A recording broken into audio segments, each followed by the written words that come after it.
Support for this podcast comes from Frito-Lay and the 2023 Snack Bracket Championship. The Frito-Lay Snack-It Challenge is underway, and fans are voting on their favorite snacks to crown champion. We're talking about prime-time matchups between the best 64 snacks in the land. Will Ruffles Ridges reign supreme? Can Doritos defend their dynasty? Or will Smart Food use their smarts for a surprise upset? Only you can decide. Get in on all the action for a chance to win up to $1,000 or a year's worth of snacks. Let your snacks be heard. Just go to fritolaysnacket.sbnation.com to vote and enter for a chance to win. No purchase necessary. Sweepstakes ends April 3rd, 2023. Void where prohibited. Year's worth of snacks awarded in the form of 52 coupons, each good for one bag of chips. See official rules at fritolaysnacket.sbnation.com.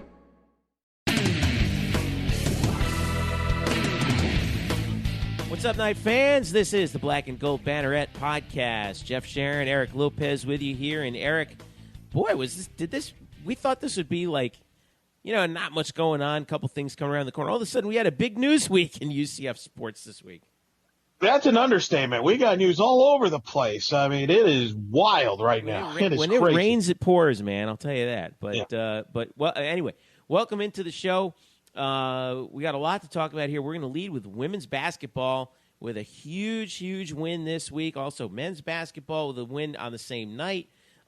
We've got our big baseball preview. Last week, we did our softball preview with head coach Renee Louis-Gillespie. This week, the new UCF baseball coach, Greg Lovelady, joined us. I interviewed him actually earlier this week on Media Day.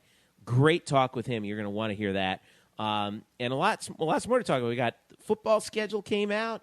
We're talking a little bit more softball, opening up the season. We're like totally swamped in this show. So here we go. Let's get started. Before anything else, make sure you follow us on Twitter if you don't already. UCF_Banneret. You can get all the latest updates from us on blackandgoldbanneret.com. We're also on Facebook at Black and Gold Banneret. You can follow me on Twitter at Jeff_Sharon, and you can follow Eric at Eric Lopez Elo, and you can subscribe to this podcast via iTunes, SoundCloud, Google Play, and TuneIn Radio. So, without further ado, Eric Lopez, let's dive right in. Sounds good to me. UCF women's basketball. So they kind of been, I tell you, we were waiting for this signature win from Coach Abe's first year, and finally it came, and it couldn't have come in a better time as they go to the Sun Dome on Valentine's night, Tuesday, and they knock off the number 22 ranked USF Bulls 66-62. It's UCF's first ever win for women's basketball. First ever win at the Sun Dome in school history. First ever win over a ranked opponent. And it happens in Coach Abe's first year. And it's in the War on I-4 series, which is all the more fun because we get we get the points there in the All Sports Trophy. Some of the highlights from the game: so UCF was down 5 at the end of one, but then ripped off a 20-6 second quarter. Whoa, 34 points for Aaliyah Gregory. She was outstanding in this game. What Coach Abe, I thought, talked about with Aaliyah, saying, she might be the best player on the team if you're not careful, came to fruition. She's a Tampa native, went back home and had a career game, 34 points. Knight's first win over a ranked opponent in the Division I era. And, wow, we saw, I was really impressed how they closed out the game because they built a big lead. Then USF, you knew they were going to chip into it. You know how good their shooters are. I saw them firsthand how good they were because they throttled Cincinnati. They made Cincinnati look bad on that floor. And they come back against UCF, and UCF the defense was outstanding. And they get the win by 4 over USF. You watched the game, too. What'd you think? Amazing. I mean, you mentioned Aaliyah Gregory. She dominated 20 points in the first half, 34 for a career high. You could tell she was jacked up. And they were into it. It was an emotional game. It got even testy at times in the second half. Yeah. You knew USF was going to make a run in that fourth quarter, right? And you're wondering, can they hold on? And, they were able to get big possessions. Zy Lewis would make some shots. They would get some offensive rebounds and putbacks. Fifi and Dorr. and company. So Fifi had that huge rebound late in the game, that huge offensive rebound that sealed it. Big, and it's just to hold off USF and get a win there. And really, for people that don't understand this, I mean, this is the first win since 1980. Goes back 19 straight games. They didn't play every year during that stretch, obviously, right. But 19 straight wins. They've never won at USF. It's wow. It was just surreal. And if you had a chance to go to social media, you go to the UCF _ I think women's basketball. They had the video afterwards, and the emotion when that game, Jeff. Did you see the emotion? Yeah. The clock went to 0 and UCF won, and the players and the coaches just celebrated, and they celebrated in the locker room. It wasn't just an ordinary win. I mean, they understood the significance of that win from a program standpoint, from a historical standpoint, and nobody saw it coming. Certainly USF didn't see it coming. And it's the only meeting that those two teams have as far as the regular season's concerned. So it's worth 6 points in the I-4 trophy that you're talking about. That's a big 6 points in that race. Because let's be honest about this. I'm sure if people projected the points, if you do all that stuff, I mean, women's basketball for USF was the favorite to get those 6 points. I'm sure some over there figured they had that in their pocket. So that's significant from that standpoint. And, you mentioned you saw USF, but USF's had a .25 program for a while now, and their coach Jose Fernandez. So it's a legit top 25 team. And for Coach Katie Aberson-Henderson to come in her first meeting in that rivalry, to come in there and get a win. You talk about a message sent from a signature win for the program, a signature win for her. They have 16 wins. They've now doubled their win total from last year. I mean, that is as statement as it gets. It's the biggest win, in my opinion. You've covered the women's basketball longer than I have. To me, it's the biggest win in the regular season by far in program history. And it's probably up there with probably I would still put the conference championship tournament wins ahead of it, because that got you into the NCAA tournament, which is the name of the game. But outside of that, there's not a bigger win for this program history than that one. In terms of regular season, I racking my brain going back 15 years of covering UCF women's basketball, I don't remember a bigger one. No, I really don't. there's no way. There have been some big ones. This was the biggest one of them all. By the way, Leah Gregory went over the 1,000-point mark in the first quarter. Of her over 1,000 career points, she scored 123 of them in the last 3 games. She had 28 at Memphis, 28 against Houston, 33 against Tulsa, now 34 against USF. So actually 123 over the past 4. So that's how you quickly get to 1,000 career points. But we are seeing her really step it up, and credit also to Zyla. The one thing that concerned me a little bit, overall, was the fact that only 5 players scored. Zy Lewis was 4 of 19, not a very good shooting night for her. Most of those were from inside the arc, though. Believe it or not, she was only 2 of 7 from 3-point range. Usually, we're used to seeing her shoot mostly from outside, but she finished with 12 points and 2 assists. But it was all Aaliyah Gregory in this game, and UCF shot 42%. They held USF to 41%. Kitty Alaksa, they just locked her down. She's USF's best player. She finished with 10 points and 6 rebounds on 4 of 11 shooting. She's been in a slump. That even in the Cincinnati game, they did a good job on her. But the problem for the Cincinnati game that I was at was Maria Jespersen was really good. And they held Jespersen to 6 of 15 from the field and 18 points. She was the leading scorer for USF, and she had a career high against Cincinnati, tied her career high. So overall, you got to be impressed with the defensive job that UCF did against USF, and that's how you beat a ranked team. It is, and now they're 6-6 in the conference with a home game against East Carolina on Saturday. They're within striking distance to be a top 4 or top 5 team in the conference. And the reason why that is significant, Jeff, the top 5 teams that finish in the top 5 in the conference in the regular season get a bye into the quarterfinals of the conference tournament. Now, 4 will play 5 in the quarterfinal round. So But UCF right now, if you look at the conference, you've got UConn. I mean, who's going to be the number 1 seed? I mean, that's done. I mean, they're right. Yeah, they're. But then you've got a tight race for second between Temple and USF, and that was Temple's a game up right now. Yeah, I mean, Temple. It was been maybe the surprise if Coach Abe doesn't. I mean, Coach Abe should get consideration for Conference Coach of the Year, considering the turnaround of this program, being a bottom team in the conference to right now a team that's right there with 16 wins and in the mix for a top 5. Now, obviously, Gino, you can give it to him every year. And then I think Temple's coach certainly will get consideration. They just reached the top 25 for the first time in a decade. I think Fernandez should get some consideration, too, considering the job he's done. Does. He's done. I mean, that's the thing, Jeff. So much focus nationally and all that when it comes to women's basketball is about UConn and the scores they put up. Well, and also the fact that they've won 100 consecutive games. Correct. But by the way, that's not hyperbole. They actually have won 100 consecutive games.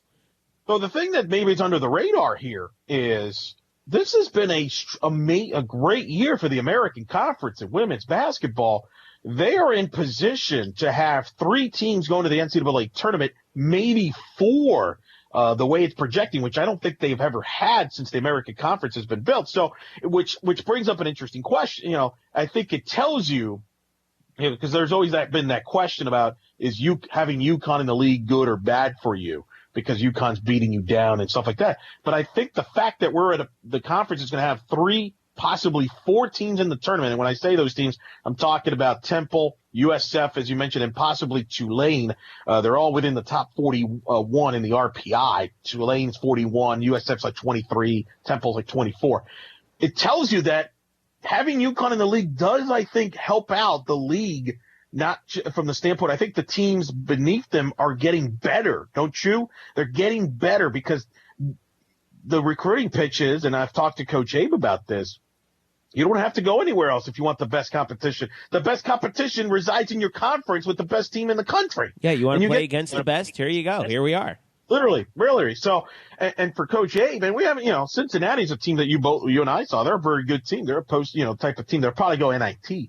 But now UCF is in with that win, Jeff, has a chance when you look at their schedule remaining here. If they could, take care of some business, I think they can get themselves into the conversation of maybe being a postseason basketball team, whether it be the WNIT, the women's NIT, or there is a women's version of the CBI. I believe it's the WBI is called, actually. I'm not even because I was doing some research on this, getting ready for the telecast I'm doing this Saturday. I'm calling the UCF East Carolina game. So this team, and Coach doesn't want to hear about this stuff, but if they can take care of some business and finish strong this year, and maybe finish in that top 4th, 5th place in the conference and get themselves a bye into the quarterfinals, maybe win a game or 2, they could maybe sneak in to a postseason tournament, which would be remarkable considering where this program has been the last couple of years, which has been at the bottom.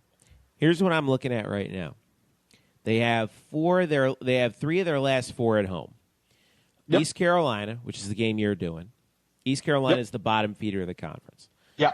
At Tulane, that's going to be tough, but Tulane's right with them in the standings. Big game that's on a Wednesday night. That's also on the American Digital Network. Home for SMU should be a win. Finish the season home for Temple. Temple, big obviously, games. That's another big game. So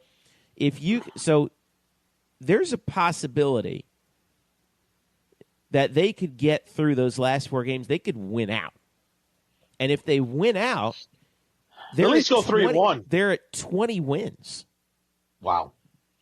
20 wins in your first season under Coach Abe. Now, they could, very good possibility they go, even if you go 3-1, that's 19 wins in your first year with your new head coach. So with a strong possibility of maybe, and then it depends on who they beat and stuff, right. A possibility of being a top 4 or 5th seed in the tournament, which gets you a bye into the quarterfinals. That's a big success. In year number 1, and the trajectory is still upward because we know how good that they're going to be going forward. Well, it's with none of these players she recruited. This was it's outside of KK Wright, the freshman point guard, right? And maybe I'm missing something. Has struggled this year at times. It's gone through a growing. As you would expect from a freshman point guard who has to do what she's been doing, right? Correct, but that's the thing. These are not her players. these players are the same players that haven't won the last couple of years. That's what's so remarkable about this. He has maximized the most out of this team that just blows me away. And think about this. They could have won the Virginia Tech game. You look at their losses, that came down to the last possession. The Buffalo game came down to the last possession. I believe you were at the Memphis home game. That came down to the last possession as well. I mean, they lost by 5 on the road to SMU. They lost by 6 on the road to Memphis. There was what else? The UC Davis game, they lost by 6 at home. That was non-conference. At Cincinnati, they lost by 6. At home from Memphis, they lost by 3. So they've lost some close games. Sure. You mentioned they lost by 1 point to Buffalo. Yep. So, that's a bunch of really, really close losses which is totally different than what we've seen the last few years. Yeah, they would completely fold in these close. So they've been competitive in close games. They used to just totally fold, especially on the road. But correct. This is just an impressive win, a huge win for the program. Well, and Saturday, and now I want to see how they recover Saturday against a team that they should throttle in East Carolina. 3 things about that. Yeah, number one, I think one of the reasons, and you were there when Coach Oriyama made this comment, because they asked him about the difference between this year's UCF team and last year's UCF team. And he talked about how they were much more in your face, right? Remember that, what he said? Yep. That they were much more in your face. Aggressive. They were a much more aggressive team. And remember this. I remember that he liked that team. He said they're going to win games. He said, they're not a good, and it was funny. He was like, well, they're not a good matchup for us, but yeah, who is? Who is? But he said they were going to give a lot of teams problems in the conference. And I think people kind of whistled at that, right? They bristle, oh, he's just being nice, right? But he's been accurate about that. To be fair, at that point in the season, UCF actually did probably the best defensive job against UConn that anyone else had done in the conference season to that point. They're number 1 in the American Conference in scoring defense. I'm talking about UCF I'm talking about. They're number 1 in the American Conference in forcing turnovers. They force teams over 20 turnovers a game. Their identity has been defense. That's why they're all in these games. And I think so they have really bought into Coach Abe's defensive philosophy. I don't think they have the offensive talent, and that's why they kind of are on and off offensively, to your point about the East Carolina game. They played East Carolina earlier this year in Greenville. They were down 40-36 in the fourth quarter of that game. They finished the game on an 18-2 run, did UCF, to win that game, 54-42, but it was not the most artistic game. So this team still has holes on offense. They're basically carried by Aaliyah Gregory and Zy Lewis, and you mentioned that Gregory carried him in the win over USF. And she's still got another year left in her after this year. That's the exciting thing. And maybe you can call me out on this and you can disagree with me, but I think if Gregory continues on this projection, by the time her career ends at UCF, you can make the argument that she might end up being the best women's basketball player to ever wear the black and gold colors at UCF. You tell me, like right now, you tell me, because I've seen some good ones. Chelsea Wiley, Francesca Houston kid. Francine Houston, Thank you. Yes. And the more I've seen of Gregory, and you mentioned how the terror she's in, I mean, that's not even counting the Cincinnati game that you and I were at, the game I called earlier this year, where she took over the game in the second half. She has a great mid-range jumper game, which you have compared to Richard Hamilton. She could drive to the basket. Could she shoot from the outside? She's got everything. And I think she has a shot to be maybe the best UCF women's basketball player of all time. She has a shot to be in that all-time starting 5. I think that's for sure. I want to see how the rest of the season plays out, and next year she's going to get the ball even more because Zy Lewis is actually, and look, Zy can play and she can shoot, so you got to get her the ball too. But Zy's the senior this year; she's not going to be back next year, so so that means more opportunities for Aaliyah. You got a couple other people coming up the pike that are going to be pretty good too, though. Right. That may take some opportunities away from her. But if this keeps up, my goodness, she really is super, super talented. And Coach Abe's have said this for weeks, so it's not like a bandwagon thing. She hopes that Gregory gets all conference, recognition. She should, I think. Especially the way she's been playing the last 2 weeks. It's been amazing. There's no question about it. And you know who I've talked to her? You know who she compares her to? You know which women's basketball great player she compares her to? I don't know. You see if you remember this. Jackie Stiles. Oh, yeah, you're right. You're right. Jackie Stiles. Southwest was a tremendous player, which was a fascinating compliment. She went on to play in the WNBA. So, and I think Gregory might have a shot to play in the WNBA. Now, again, we're getting far. She's still got another year and stuff, but I've been very impressed with her. And don't you feel that when she's playing confident and in her game that they kind of feed off of that? Yeah, and the way you know that she's doing it is that she doesn't care about where she is on the floor. When she gets the ball out on the wing and she makes her way toward that free throw line and then pulls up and hits that J, if she starts hitting that and hitting it frequently, it's going to be a good night, and everyone does feed off of that because it's like you can't stop that. You just can't. Yep. It's such a great weapon for her, and we saw that. I thought in particular in that one Tulsa game, they just let her shoot that constantly, thinking, oh, she'll eventually. She just took what they gave her, and she had a huge game in that game as well, just making that shot constantly. So if that continues to happen, she's going to be. Things are going to continue to get better for her. So, like I mentioned, they have 3 of the last 4 at home, so we got to see how that rolls out. So. Switching gears over to the men's team. They got a big win this very same night at home. They were at home for this game against Tulsa. Tulsa obviously struggling this year, but, you got to get the win. They did so by 18 points. And this kind of threw me back to, it looked like a game that, first of all, UCF needed to win because they're right next to Tulsa in the standings right now in the conference. And you beat them by 18 points. At home, 71-53. Nick Banyard had a big night. UCF was only up by 4 at the half, really turned it on in the second half. Yep. Banyard, 18 points, but a pretty evenly divided scoring night, but only 5 Knights actually scored once again. But Banyard had a good night, 5 of 6 from the field, 18 points, 9 boards. Double-double for A.J. Davis, 16 and 11. B.J. Taylor had 15 and 3 assists. Taco Fall, 4 of 4 from the field, again, 9 points. He continues to just not miss from the field and to go with 7 rebounds. And UCF, I'm looking at the rebounding totals here, 28 rebounds for Tulsa to 40 for UCF. And they shot 52% for the game, 68% in the second half. And that's what got the job done against Tulsa. A game that UCF, I think, had to win, and they came through and they got the win. And right now they stand at 16-10, 7-7 in the league, and they are in the top 6 in the American right now.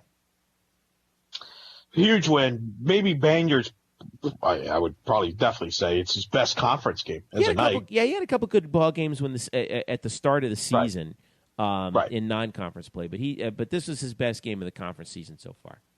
By far, and it's a huge win. And then we've talked about it. This team doesn't have a lot of room for error, and the fact that you get Banyard with those contributions, Davis with the double-double. I mean, they were just much more in sync in the second half. It was actually the opposite of the first meeting in Tulsa, where it was an even game in the first half, and then Tulsa kind of started to pull away towards the end of the second half. Well, this time it was UCF that pulled away, dominated the boards, as you mentioned there with the stats, and that's a big win to get to 7-7. And now, and you got through that rough patch of the schedule. They played well at Cincinnati. Mm-hmm. Against the best team in the league. And you didn't get the result, but they've been competitive. Now, interesting stretch here because now they go to East Carolina, I believe.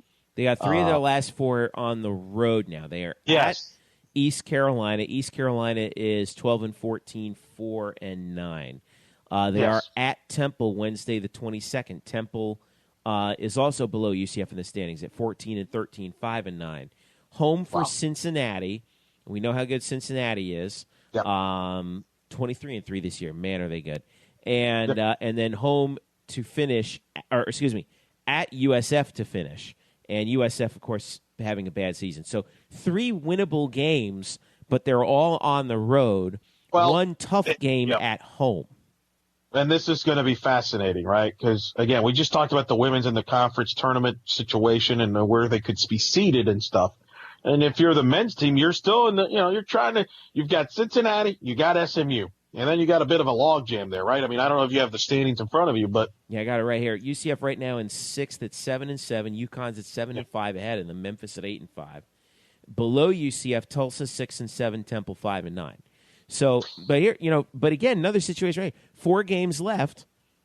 UCF is at 16-10. They have a shot for 20 wins in the regular season, and they have a shot to be a top, maybe get that 5th spot. I don't think they're going to catch Memphis personally. It could be wrong. Well, they got UConn ahead of them at 5th. So UConn's at 5th. Yeah. And then you got Memphis. Is 4th. Who's in 3rd? 3rd is Houston at 9-4. And then SMU and Cincinnati are tied at 12-1. Yeah, that's going to be tough. Your best shot is to maybe hope that Memphis fades a little bit there. Because the reason I'm bringing that up is, again, as we talked about the women's, if you could get that 5th seed, you get a bye into the quarterfinal. Look, and I know they lost to UConn, and some people are disappointed with that because they lost Saturday, dug themselves a big hole and lost it. UConn's had their issues. But I said this on the radio show I do on Saturdays on 1080. Even though UConn has had their issues with their injuries, they've lost guys and stuff like that, there's still a bad matchup for UCF because UConn has physical bigs that give Taco Fall issues, and as a result, pretty much take them out of the equation, which really hurts UCF from a defensive standpoint, et cetera. In fact, Taco Fall had 2 quick fouls, if I remember, in that UConn game. So UConn's a bad matchup because guys like Brima and those bigs, they're just too physical for UCF. It was a bad matchup in Hartford the first time we played him. That was bad. Yeah. This game was basically an instant replay, but just on our home floor. Right. That's going to give you a little bit more of an edge. And yeah, we lost the game by 3 points, but made a late run. Made a late run to make it a much closer game than it was. Right. So back to the schedule. At East Carolina, now that's a rematch. The first meeting in Orlando, if you remember, that was, to be quite frank, that was an ugly game. Yep. I mean, I remember we were on actually after that game, and I'm like, do we really have to talk about this game? Because it was one of the worst basketball games ever. Horrible game, and both teams shot like in the low 20s Correct. in the percentage. And East Carolina is not a very good team.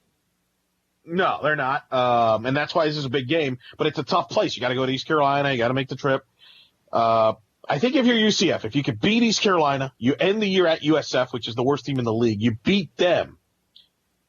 And I think realistically, split Temple and Cincinnati, I would take that 3-1. And even though Temple has struggled, that's still Temple. In fact, Temple just won at Memphis.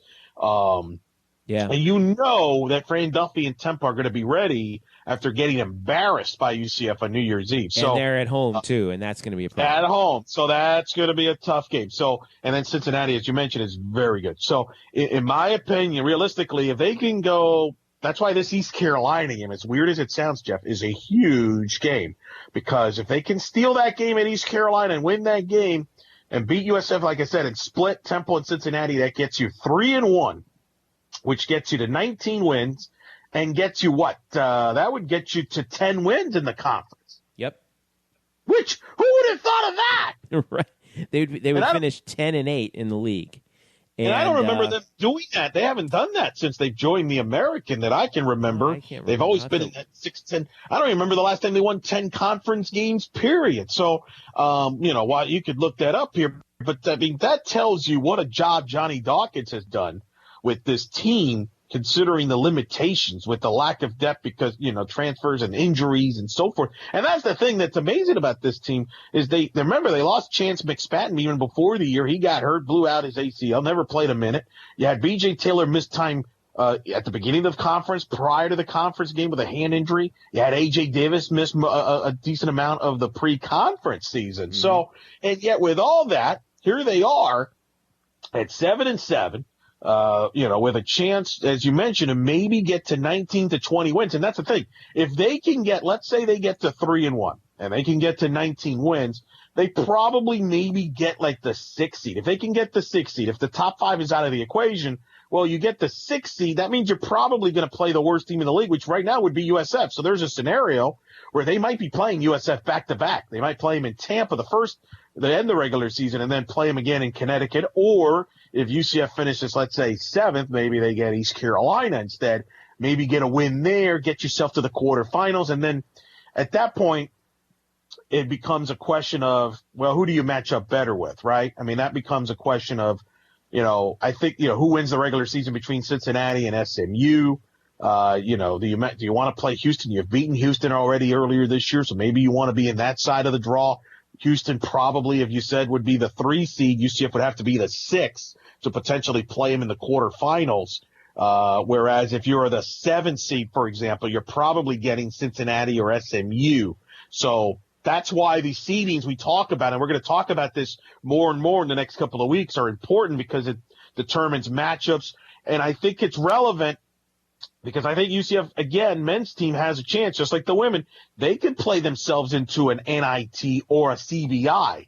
And I think the fact that we're even having that conversation about postseason basketball with the men's program and the women's program, I think speaks volumes to Danny White and the 2 hires he made, Jeff.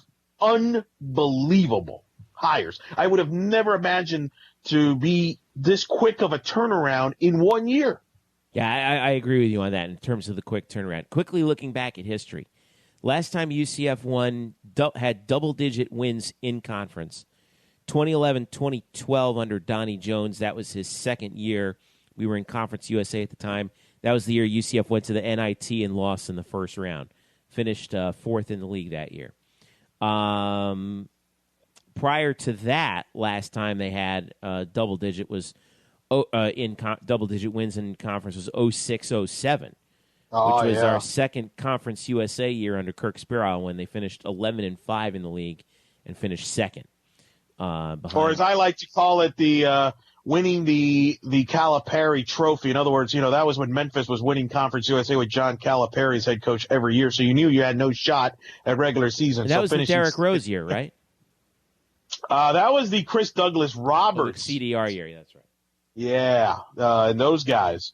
And that was actually, I remember that. They were the 2 seed, and in one of the crushing, disappointing losses, I'll never forget, they lost to Rice in the opening round of the Conference USA tournament because at that time, the thinking was, hey, if they can make a run at the conference tournament, they can get into the NIT. Unfortunately, there was no CBI at the time and stuff like that, so they had no shot of that. So it was either NIT or bust. And Morris Ullman, you remember him, a great player from Rice? Yeah. Hit a big shot towards the end. UCF had the by 2 points. Yeah, he had a shot towards the end of the game. UCF got ice cold in the last 5 minutes of that game, and it was stagnant on offense, and they lost that game and lost in the opening round and did not make a postseason. And that was unfortunate because that was a great year. And under today's, I think, setup with all these tournaments, say what you will, they would have made a postseason tournament. At least. And that was a great UCF team. One of the most fun years ever, too, playing back at the old UCF arena. That was and there was, there was a lot of hoopla back then, right? Because Kirk Sparrow's future was under question because he had new administration at that time when Keith Tribble had just arrived. And I remember the fan bases and everybody got behind Coach Sparrow. And it was just, it was just a fun year. And it was just a disappointment to end that with Rice. But that was an amazing year for UCF. So but it speaks volumes to, you just mentioned it. That's not frequent that UCF has won double-digit conference games. So if they were able to pull that off somehow, here would be remarkable what Coach Dawkins has done. It's within grasp. You go 3-1. So, again, their next game Saturday at East Carolina. That game's on ESPN News. By the way, your game, the women's basketball game, is American Digital Network. That is also against East Carolina, so be on the lookout for that. Big, wow, big week Saturday. So yeah, big Saturday of basketball for UCF, both men's and women's. All right, we're going to take a quick break. Stick around. When we come back, we got a lot to talk about. We got an interview with Greg Lovelady, the new head baseball coach at UCF, and we're also going to talk about the football schedule that's come out. And softball getting underway, too, as well as a couple other notes from... That's right. Right. You want to stick around. I want people to stick around. All right, we got the Lovelady interview, and I'm going to call out some of you fan people, UCF, USF, Thanksgiving weekend. I've got a proposal reason why I think the game should be moved, and I'll tell you why. Oh, boy. Here we go. Stick around. We're back after this.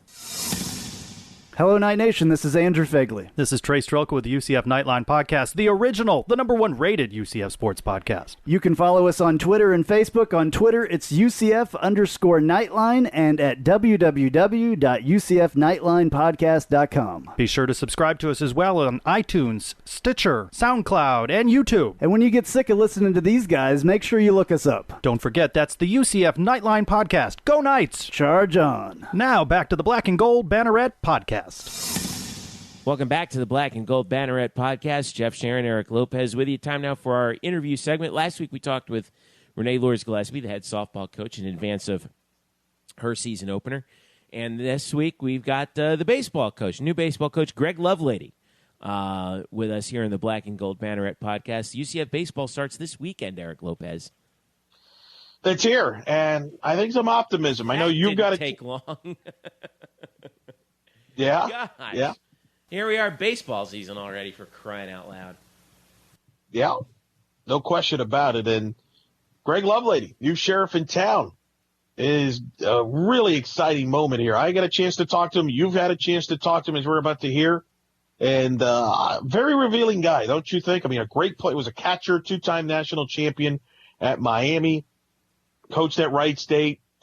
Obviously, his mentor, Jim Morris, University of Miami head coach, legendary coach. And obviously, one of his closest friends is Mark Kingston, the USF head coach, which adds a little twist to that rivalry. So I'm excited for him. Quick background, he's originally from Miami, 38 years old, so he's pretty young. He comes to UCF after 3 years at Wright State in Cleveland, where they went in the Horizon League, first, second, and first.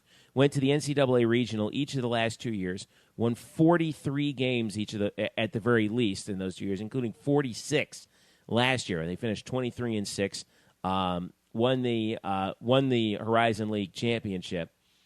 Prior to that, he was an assistant for 8 years at Wright State. He was there for a while under Rob Cooper, who eventually went on to Penn State. Before he was an assistant at Wright State from 05 to 13, he was at Miami from 02 to 04, where he started his coaching career as an assistant under Jim Morris, like you said.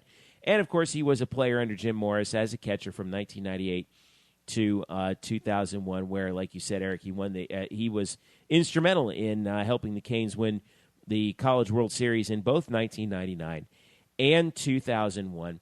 Did sign as an undrafted free agent with the Florida Marlins organization. He played 1 year with the Utica Blue Sox in the minors before he decided, you know what, I'm going to go into coaching. And he's got the classic Florida baseball background. So, assistant for a while, got that head coaching job at Wright State, did extremely well there, improved 124-56 overall record at Wright State, including 69-18 in the Horizon League. And now he's leading UCF baseball in his first season, starting this Friday with a 3-game series against Siena. So without further ado, here is I actually talked to him in his office at the UCF Baseball Complex, and here is our interview with UCF head baseball coach Greg Lovelady. And joining me now in his office, and the walls are bare around here because it's still so new, but we're glad to have him on board. UCF's new head baseball coach. I know him as a guy who played down at the University of Miami when I was growing up with some really amazing teams. He's got 2 national championship rings to show for it. Greg Lovelady. Coach, how are you? Thank you for joining us. Thanks for having me. I really appreciate it. We, UCF baseball, as you know, it's always been, I always felt like it's been like this secret great tradition in UCF sports. And when you got here, obviously there's always, a lot of excitement and anticipation over a new head coach.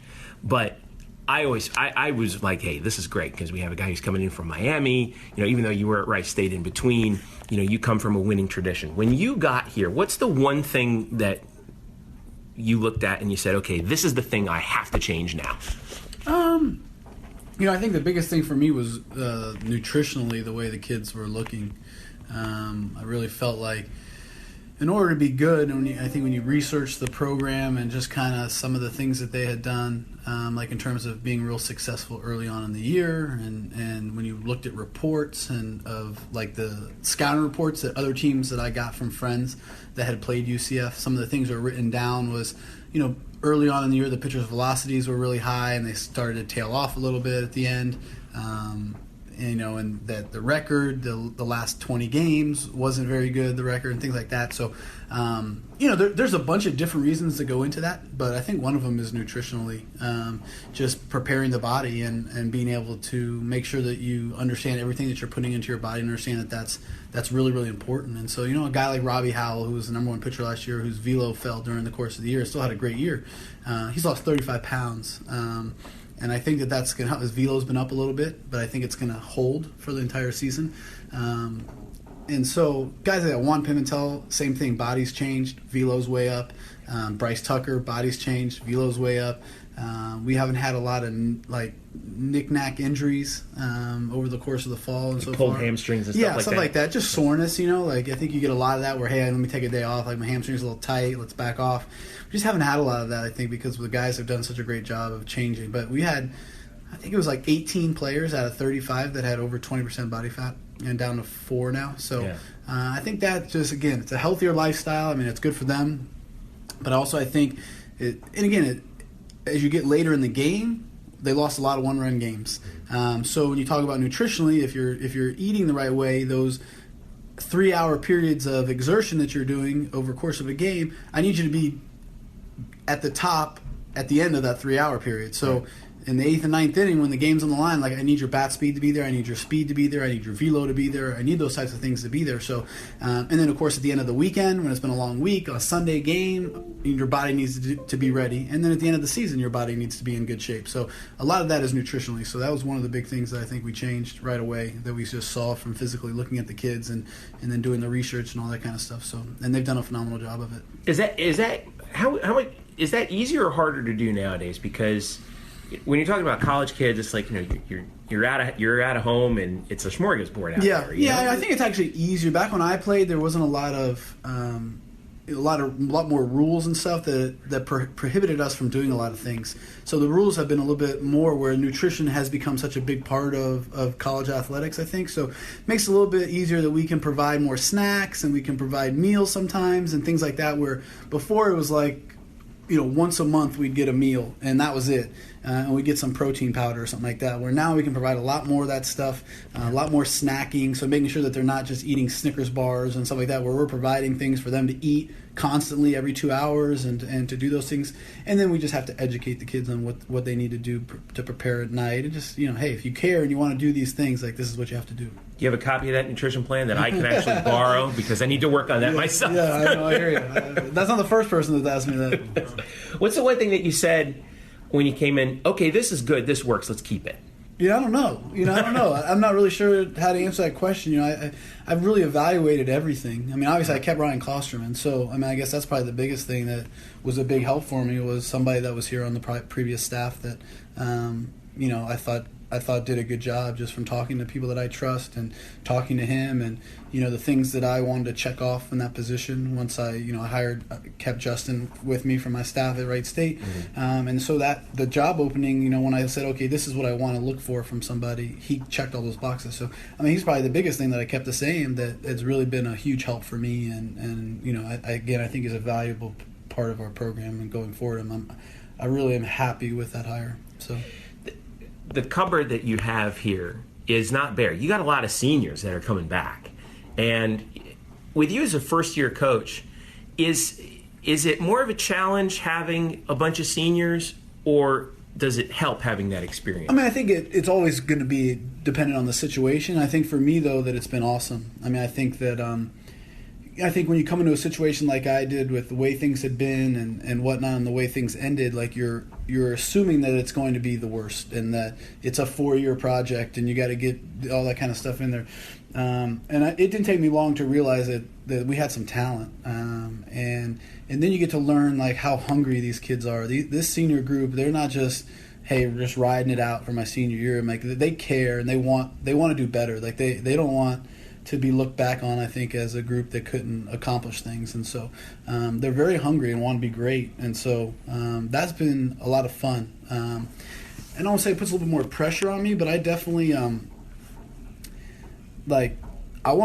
trying to teach them as much as I possibly can. So that's a little bit different because a normal, as a head coach, there's things that you're teaching and, you're introducing the new kids, but the older kids have been accustomed to what you're trying to teach. And so I think some coaches come into this and kind of like, hey, I'll try to throw some at them and I'll throw some more at them, and over the course of 4 years, we'll kind of get the things and the players and all that. And I've really tried to throw a lot at them because I really believe that this group can do great things. And I feel like I owe it to these seniors because they've bought in, they care, they want to do great, that I try to get them as good as we possibly can. And so I've really thrown a lot at them, which has been a challenge for me, a challenge probably for them to learn a lot of different things. And we still got a lot of ways to go in terms of learning. But I'm not holding back because I believe in this group, and I think that they can do some things if they really put their mind to it and buy into what we're doing.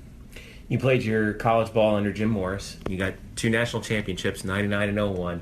And I went back, in 01, you talked about strength down the stretch. You guys won that year. You won your last 17 games and went undefeated in the national in the championship tournament. Yeah. And what did Jim impart to you as a player that you take into this job? The way he managed games, the way he managed a bullpen, were really 2 things that really stood out to me as a player. And then when I got to coach with him, it just stood out how he built a bullpen, trusted in his bullpen, didn't abuse the starting pitchers, made sure that they were good at the end of the year and that they weren't falling off in terms of stuff-wise, and just ability to make lineups and really to kind of put the best guys out there that are going to give us the best chance to win. And then again, the way we practiced, I think, just how we prepared was a big thing for me and that I've really kind of taken with me and really kind of run the same way. I mean, we practice kind of very similar to the way we did when I was back there. I'm a big bullpen believer because of it. Believe in making sure that our starting pitchers are better at the end of the year than they are at the beginning. And the only way you're going to do that is to have guys at the end of the game that you can get those starters out in the 6th, 7th inning and utilize those bullpen guys. So those things definitely have stayed with me and been a big part of my coaching career, like in terms of my philosophy. After your playing career ended, you said that you went into finance for a little while? I never went into the financial world because I signed pro contract, played with the Marlins, and then went right back to coaching.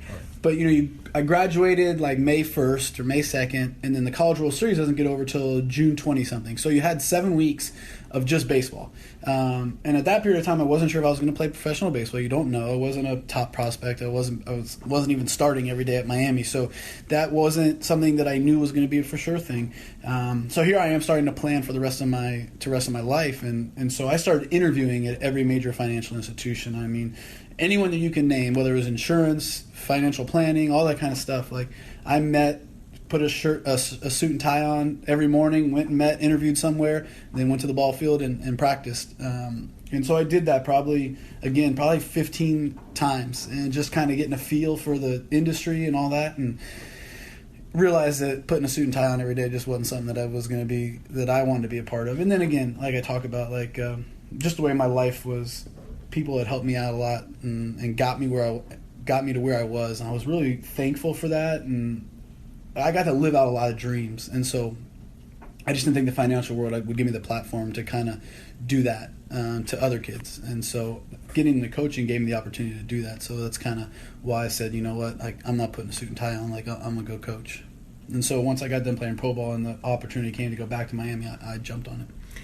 You had an unbelievable record at Wright State. 124 and 56 in 3 seasons as a head coach. You were assistant under Rob Cooper before that. Mm-hmm. What did you figure out there at Wright State as a coach that, and particularly as a head coach, that was a surprise? I know you coached under Jim for a little while. You coached under Rob, and he's had his own success. But what was the part when you actually got into that head job at Wright State when you're like, I had no idea about this part? I think as an assistant, you're never really involved in all the behind the scenes stuff, whether it's marketing, whether it's budgets, whether it's So from that standpoint, that was the biggest thing. Just was in charge of a lot of things, where it was just recruiting and coaching for me as an assistant. Then all of a sudden you're starting to worry about, like, is the bathroom clean, like in the stadium, and is the fan experience what it needs to be, and all that kind of stuff. So you definitely start to think a lot about that stuff more than you did as an assistant, where you were just trying to win games and keep your job, recruit good players and help win games, because that's what keeps your job. So as a head coach, you start to care about a lot more things than just wins and losses and the players, like in terms of recruiting and stuff like that. So that became a bigger something that was definitely something I don't think you're ever really prepared for when you get a head coaching job, just because you're not used to dealing with all that stuff. I heard you talk a lot about how this is, you like to let the players be who they are, and that it wasn't fun around here when you first got here. Did that require some, like, what sort of adjustment did it make? Especially I'm thinking back to fall ball in particular, about how it went from a high intensity atmosphere to a little bit different. How much of an adjustment was that, do you think? For the kids? Yeah. I mean, a huge adjustment, I think. Again, the first couple of weeks, and me being in the office, like, just the way that they acted around me, that, I always tell the story, like, I remember walking by the locker room, going outside or to the weight room or something, and I heard this, like, rumble coming out of the locker room. So I knew something was going on in there, and the kids are having a blast, and so I want to be a part of it, so I open the door, I go in there, and it's like, they scurry like cockroaches, like, to their lockers. Oh my like, God, Coach like, caught us. Oh my gosh, Coach is in here, like, we're in trouble. You know what I mean, kind of thing. And I sat down, and there was a couple minutes of just silent awkwardness, like the way the room felt, the energy was just weird and all that, and that's what I don't want. Like, I don't want that type of atmosphere, that culture. So they've had to learn that I'm that I'm going to make fun of them. I'll expect them to make fun of me. Like, I want this to be an enjoyable experience for them. So, I mean, it definitely took a little bit of time, but I've always tried to. I've definitely been conscious of knowing what the culture was like and the way things were, and the things that I say and how I act, to try to show them, like, hey, this is what it needs. This is what I want it to be like. This is what it can be like. And so I've been very conscious of that. And so whether sometimes I went a little bit farther or a little bit more than maybe I would normally act, just to kind of prove to them, like, hey, this is how it can be, and this is how I want it to be, or whatnot. So it was definitely in the back of my mind, a conscious thought every day, making sure that they understood, like, that we can work really, really hard, but at the same time we can enjoy being around each other, have fun, and enjoy this experience. Work hard and play hard. Mm-hmm. Yeah. Looking at the future of UCF baseball, we have the renovation coming to the park, which I'm sure you've been, part and parcel of. When you look at that, I mean, what did you think when you got here and you saw the plans for that? I mean, I was excited. I mean, obviously John was in the midst of the interview process and all that, so I got a chance to interact with him and meet him and stuff, and we've become really good friends since here. But it's just great to see somebody and the administration understand how important facilities are, and how important this program is, this baseball program, to the university or whatnot. But it's definitely going to help us. I mean, definitely be a game changer. I think we definitely are behind at times, comparative to, especially to our conference. So it's good to have those type of things, improvements being done at the end of the season, and definitely excited. Can't wait for the final product to be out there and be a chance to play in front of, and in that new park. Last question for you. I covered. I started my career in Georgia, and we covered the year that UGA went to the College World Series and lost in 3 to Fresno State. And my thought after that, after seeing that, and then looking at UCF now, that because this is my alma mater, and I've covered UCF baseball before, and it's fun to be back here. Was my thought was, if Fresno State could have done it that year, there's nothing that says UCF can't get to that point. And I know that that all of a sudden you get into like the expectations game, but in the abstract, right? What is the College World Series potential of a program like this one? I mean, I definitely think it's a possibility. I mean, I wouldn't be here if it wasn't. I had a really good job at Wright State. My wife is from there. My kids were, getting integrated. I got a lot of friends that I've made for 12 years. Love the athletic department. loved everything about Wright State. And I mean, good. We went to 2 regional finals, which means you're a win away from going to the super regionals. Right. And once you get to a super regional, that's almost the easier part. And getting out of a regional is really, really tough. 4 teams playing, a bunch of games in 3 days or 4 days, that the schedule's crazy, and that can be really challenging. It's a lot different than normal. Get to a super regional, best 2 out of 3, anyone can win that. I mean, and then you've seen teams go to the College World Series like Tulane, Stony Brook, Louisiana Lafayette, Fresno State. You've seen non-traditional baseball powerhouses go to the College World Series almost every single year. Pepperdine, Fullerton, schools Kent like that. State. And so I felt like that it was really, really difficult to take that next step at Wright State. But I felt like we were close, But I also felt like, again, when I looked at it, there was 3 or 4 jobs that I said, if that job comes open and they're interested, I'd be interested, because I felt like it had more to offer, and whether it was weather or recruiting base or the name of the school and what it brings into a home or to a kid's mind when you bring up the university, that would give me more opportunities to go to the College World Series. So I wasn't leaving unless I felt like it was a school that I could go to the College World Series at and compete for a national championship. So with this state, with the talent, with the weather, with the facilities, I think with Danny White's vision of the athletic department, and then the things that I feel like as a staff that we can bring to the table, there's no doubt in my mind. I mean, East Carolina was 90 feet away from going to the World Series last year, and they're in our conference. And I know that over the last 2 years, East Carolina's been really good, and UCF's beat them at some point. So there is that. That just should show you that yes, this conference and this university, no doubt in my mind, has the ability to go to the College World Series. When that is, who knows? And I don't worry about that. But I wouldn't be here if I didn't feel like that was a legit possibility. You're here, head coach Greg Lovelady. Thank you. Thanks, guys. I appreciate it. All right. Thanks to Coach Lovelady. Thanks also to Bill Morrison for helping us out, setting up the interview there on Media Day. And should be a fun season, if anything. By the way, quick thing for you, Eric, on this. I have this theory, and actually, I don't have this theory. I stole it from someone else. That that when you make a new head coaching hire in college in particular, you always go 180 degrees in some way from the previous guy or gal, right? Right. Yeah, you go the opposite. If the guy was a players type coach, if he was too easy on the players, you go with a complete opposite. Disciplinarian type. Okay, so exactly. Right. So in the case of Greg Lovelady, and I think you heard it in the interview, this guy is a 180 from his predecessor, Terry Rooney, in the respect that he wants the players to be relaxed, to play loose, and he was totally very much a loose guy. And I don't mean that. Obviously, I don't mean that in a bad way at all. I mean, you could tell that he wants his players to be relaxed and ready to play, and not so uptight, because in his according to him, that's how bad things happen. And it was really a welcome change, I thought. Just sitting there in his office and talking with him. Right.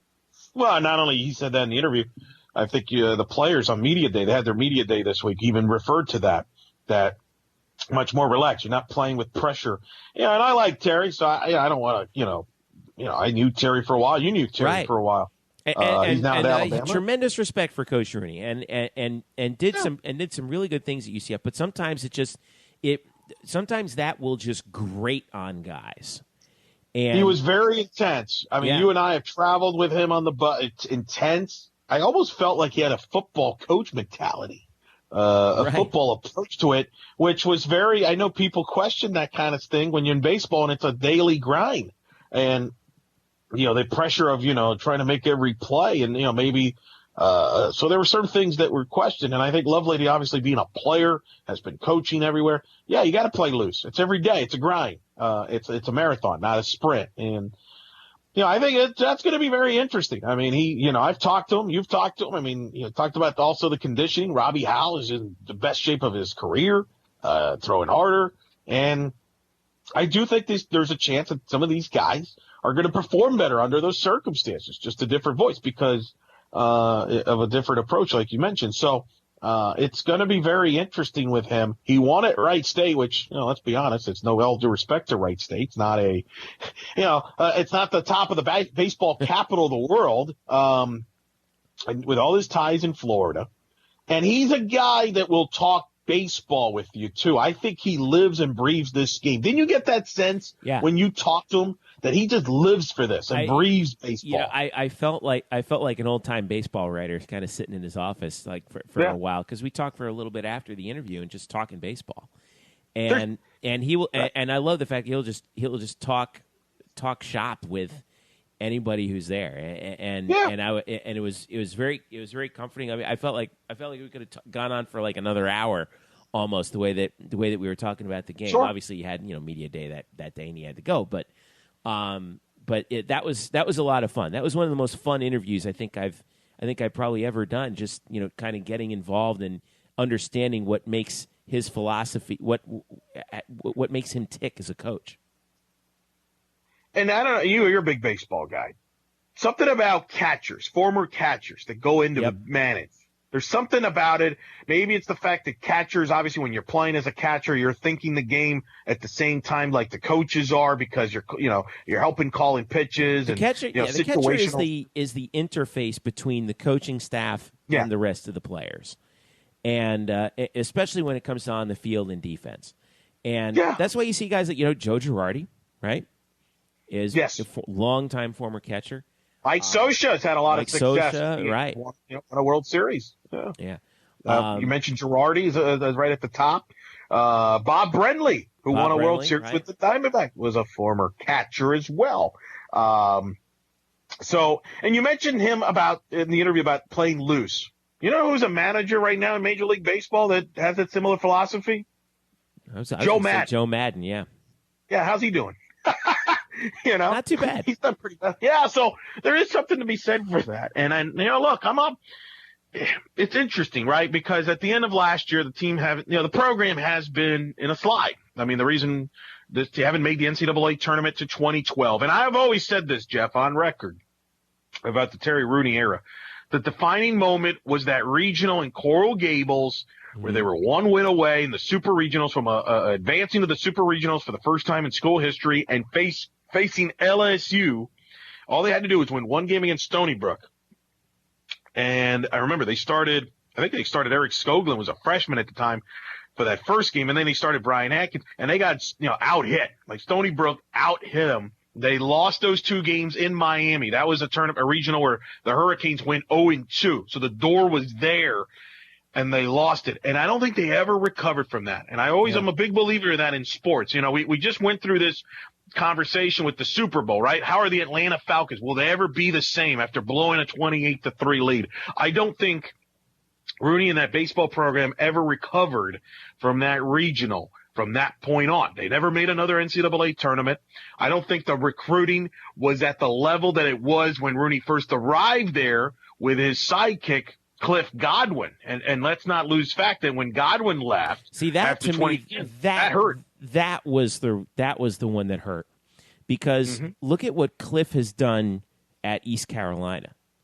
And Ole Miss, he went to Ole Miss first as an assistant coach, helped them get to the World Series, and then he got the East Carolina job, which is his alma mater, and you mentioned got them to a super regional as a head coach. Yeah, last year, that one I thought was the one that hurt the most. And there's no question that the recruiting under Rooney dipped. Yeah. And that's why they missed the NCAA tournament in 4 years. And let's be honest, you missed the NCAA tournament in baseball in 4 years in the state of Florida. That's hard to justify, right? I mean, that's what got a lot of people kind of up in arms and I think turned on Coach Rooney. And, I think he kind of saw the writing on the wall, and then he's obviously a pitching coach opportunity at Alabama, which pays very good. Mm-hmm. So that's where he is now. He's there on our first-year staff, too, at Alabama, too. So Correct. So now you've got, now back to the president. Now you got Lovelady's got to deal with most of these players. So the question is, we're going to find out, is the talent on this team, is it good enough? Was it better than the record showed? Or is there, some issues from a talent standpoint, and then what can he maximize from this team? And you talk to him and you get the sense it's not like he's bailing on these players. I think he believes in these players. I think he's excited about the pitching staff he's got. He's excited about Robbie Howe and the shape he's in. Juan Pimentel he's mentioned, among others. And, can he get more offense production from other guys? And he mentioned some of the guys that he's excited about. Maybe they maximize, and that's been the trend we've seen, right? We've seen that with the two basketball coaches, and then they've maximized there. Maybe to some extent, Scott Frost on the defensive side, they maximize some things there. So maybe they can maximize their, a little bit.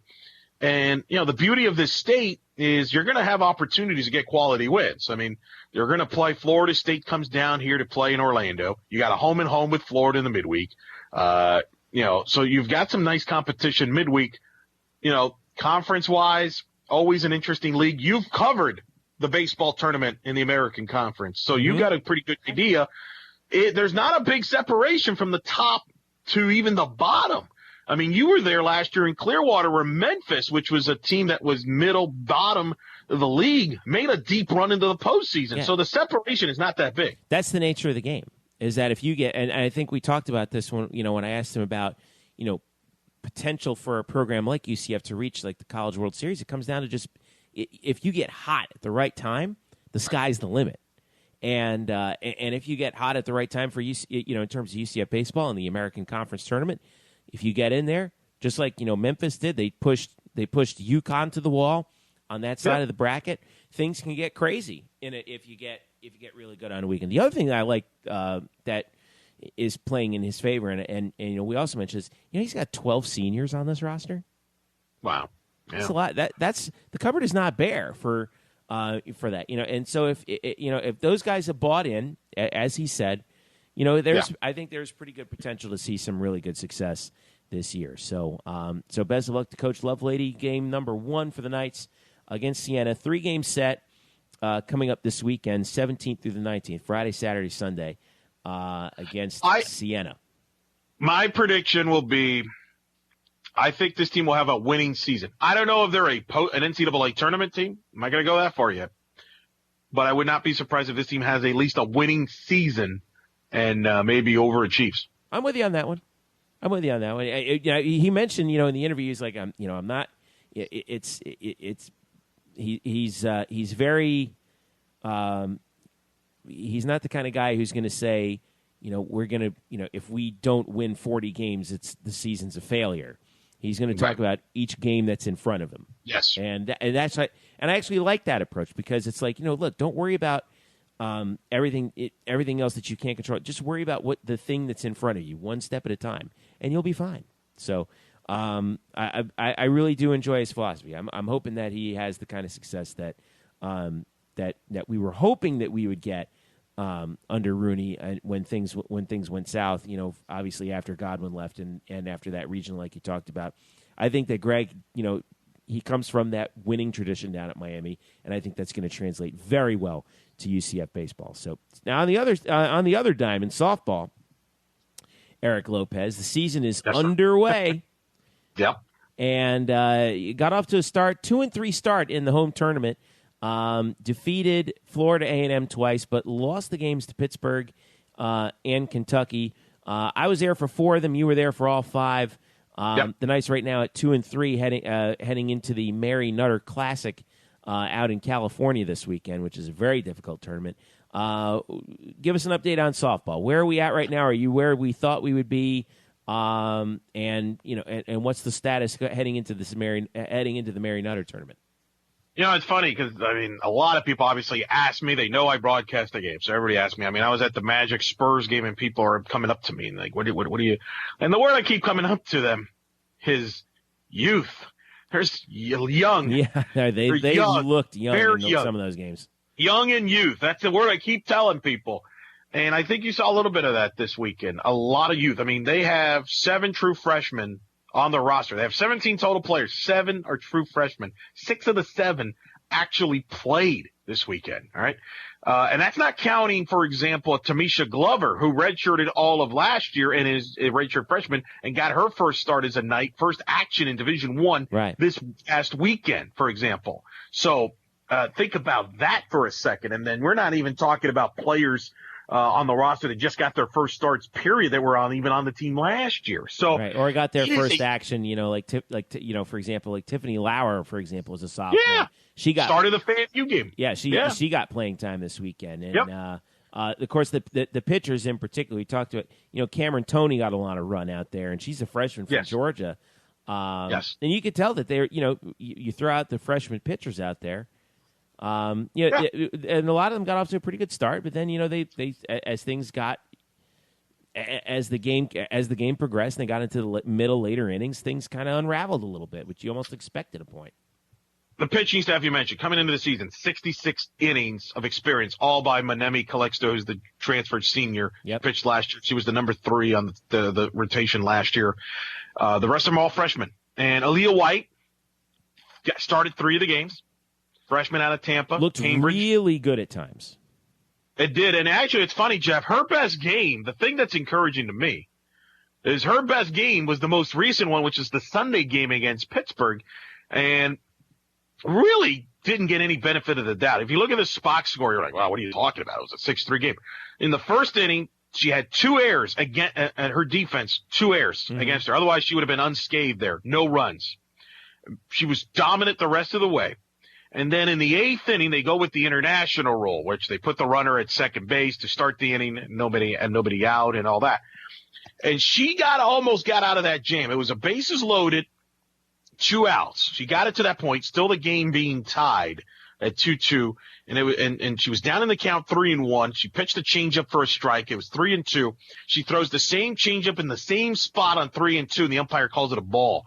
The players both sides were getting ready to head to the dugout, and the umpire said, no, it's a ball. And a run scores. Walked in the run to make it 3-2. The next hitter hits a ball deep in the right center that clears the bases, and they win they go with 6-2, and then UCF loses 6-3. So it was frustrating from that standpoint. But she has the best stuff in the rotation. She has a great changeup. She's got a riser. She's got a screwball. She's learning, though. She's a true freshman. And I thought, as I said on the air, no matter what happened this weekend, all this is positive because you're getting valuable experience and you're against good teams. Yeah. Kentucky's a top 25 team. Pittsburgh, I thought, was very good. This was a team that made the NCAA tournament 2 years ago, just missed the tournament last year. I think they're better than last year. I think Pittsburgh could go back to the tournament. And FAMU is a team that's the reigning MEAC champions. 3 times they've been straight to the NCAA tournament. They have a pitcher who's a senior who has given UCF fits over the years with veteran players. Forget this team. So, to me, 2 and 3 is, it's up and down. You obviously would have, they could have easily won that Pittsburgh game on Sunday. And they had opportunities. They brought the winning run against Kentucky. And you talked about Aaliyah, by the way, that box score. In 8 innings, she gave up just 5 hits and struck out 7. And that's the encouraging thing, is that was her best game. And remember, she had 5 shutout innings going in the Pittsburgh game, and then things kind of unraveled. She's got to build that endurance. It's different pitching in Division I softball than it is in high school ball and even travel ball. And it takes a while to adjust to that. And I thought she did, and I think she's getting confidence in herself that she could pitch at that level. And so I'm encouraged about the future for her. And you mentioned Cameron Toney, and I'm glad you did. That FAMU game, I was so impressed by. She was not fazed by anything. You were there? There was no facial expression, nothing. She was just bothered her, man. She was locked in. No, and I know that the staff is working with her on trying to get an out pitch. And I think if they can get that, I think she could be a big contribution as the year goes on and get them some important outs to go. And then all of a sudden you could build the staff. So I felt very encouraged about that. Offensively, as I mentioned, very young. And you've got Courtney Roden and you got Cassidy Brewer, your top 2 hitters. And then the question's going to be, Jeff, who are the new faces is going to contribute offensively? Autumn Gillespie's coming back. She played a month last year and got hurt. Can she contribute offensively? She's a great weapon defensively with her arm, as you saw this weekend. Mm-hmm. Tamisha Glover's a new kid. You've got Aubrey Johnson, the second baseman's a new kid. You got Jasmine Esparta, who they played a little bit this weekend, freshman. The right fielder, Kaharski, freshman. So who of those, that group, can step up and contribute offensively is going to be the interesting deal. You got Corey Hill, new assistant at Texas. And I kind of compare it to what Scott Frost brought to the UCF offense, where he had his philosophy, right, with the spread, and you have a bunch of players that are used to playing a pro set offense. So there's an adjustment period there. Some pieces maybe don't fit, but you're trying to maximize the most. I feel we're similar offensively in softball. These are not Corey Hill's recruits. She has a philosophy offensively with certain situations, like that I'm, and I won't go into too deep of detail, that these players are not used to. And so that's the adjustment that you're seeing right now. They'll get it. It'll come, but it's going to take some time, Jeff. And until then, there will be, I think, some lumps and some bumps on the road, as you would expect with a young team. Because as you mentioned, they're going to California, the tournament at Mary Nutter. They're going to play Cal Poly. Now, the casual fan might say, well, who's Cal Poly? Cal Poly has one of the best pitchers in the country in Sierra Highland, who threw 2 no-hitters in the opening weekend of the year. So that will, if they have to face Highland, they're a traditionally very good program in college softball, too, Cal Poly. Correct. Not to mention the other 3 teams they got to play out there. UCLA, of course. Cal. Yeah, you've heard of them. Yeah, they're pretty good. Cal, who also is known to be good on occasion, and Loyola Marymount as well. So you're testing yourself against that West Coast talent this week. Sure. So I don't want people to overreact and panic. This is a tough 10-game road trip. You mentioned they're going to play 4 games in California. Then they're going to go to Tuscaloosa to play Alabama twice. You're going to play Texas Tech. You're playing Gardner-Webb twice. Then they play Florida Gulf Coast before they come home March 3rd. So my point is there's going to be some bumps in the road. Don't panic. It's early. It's a marathon.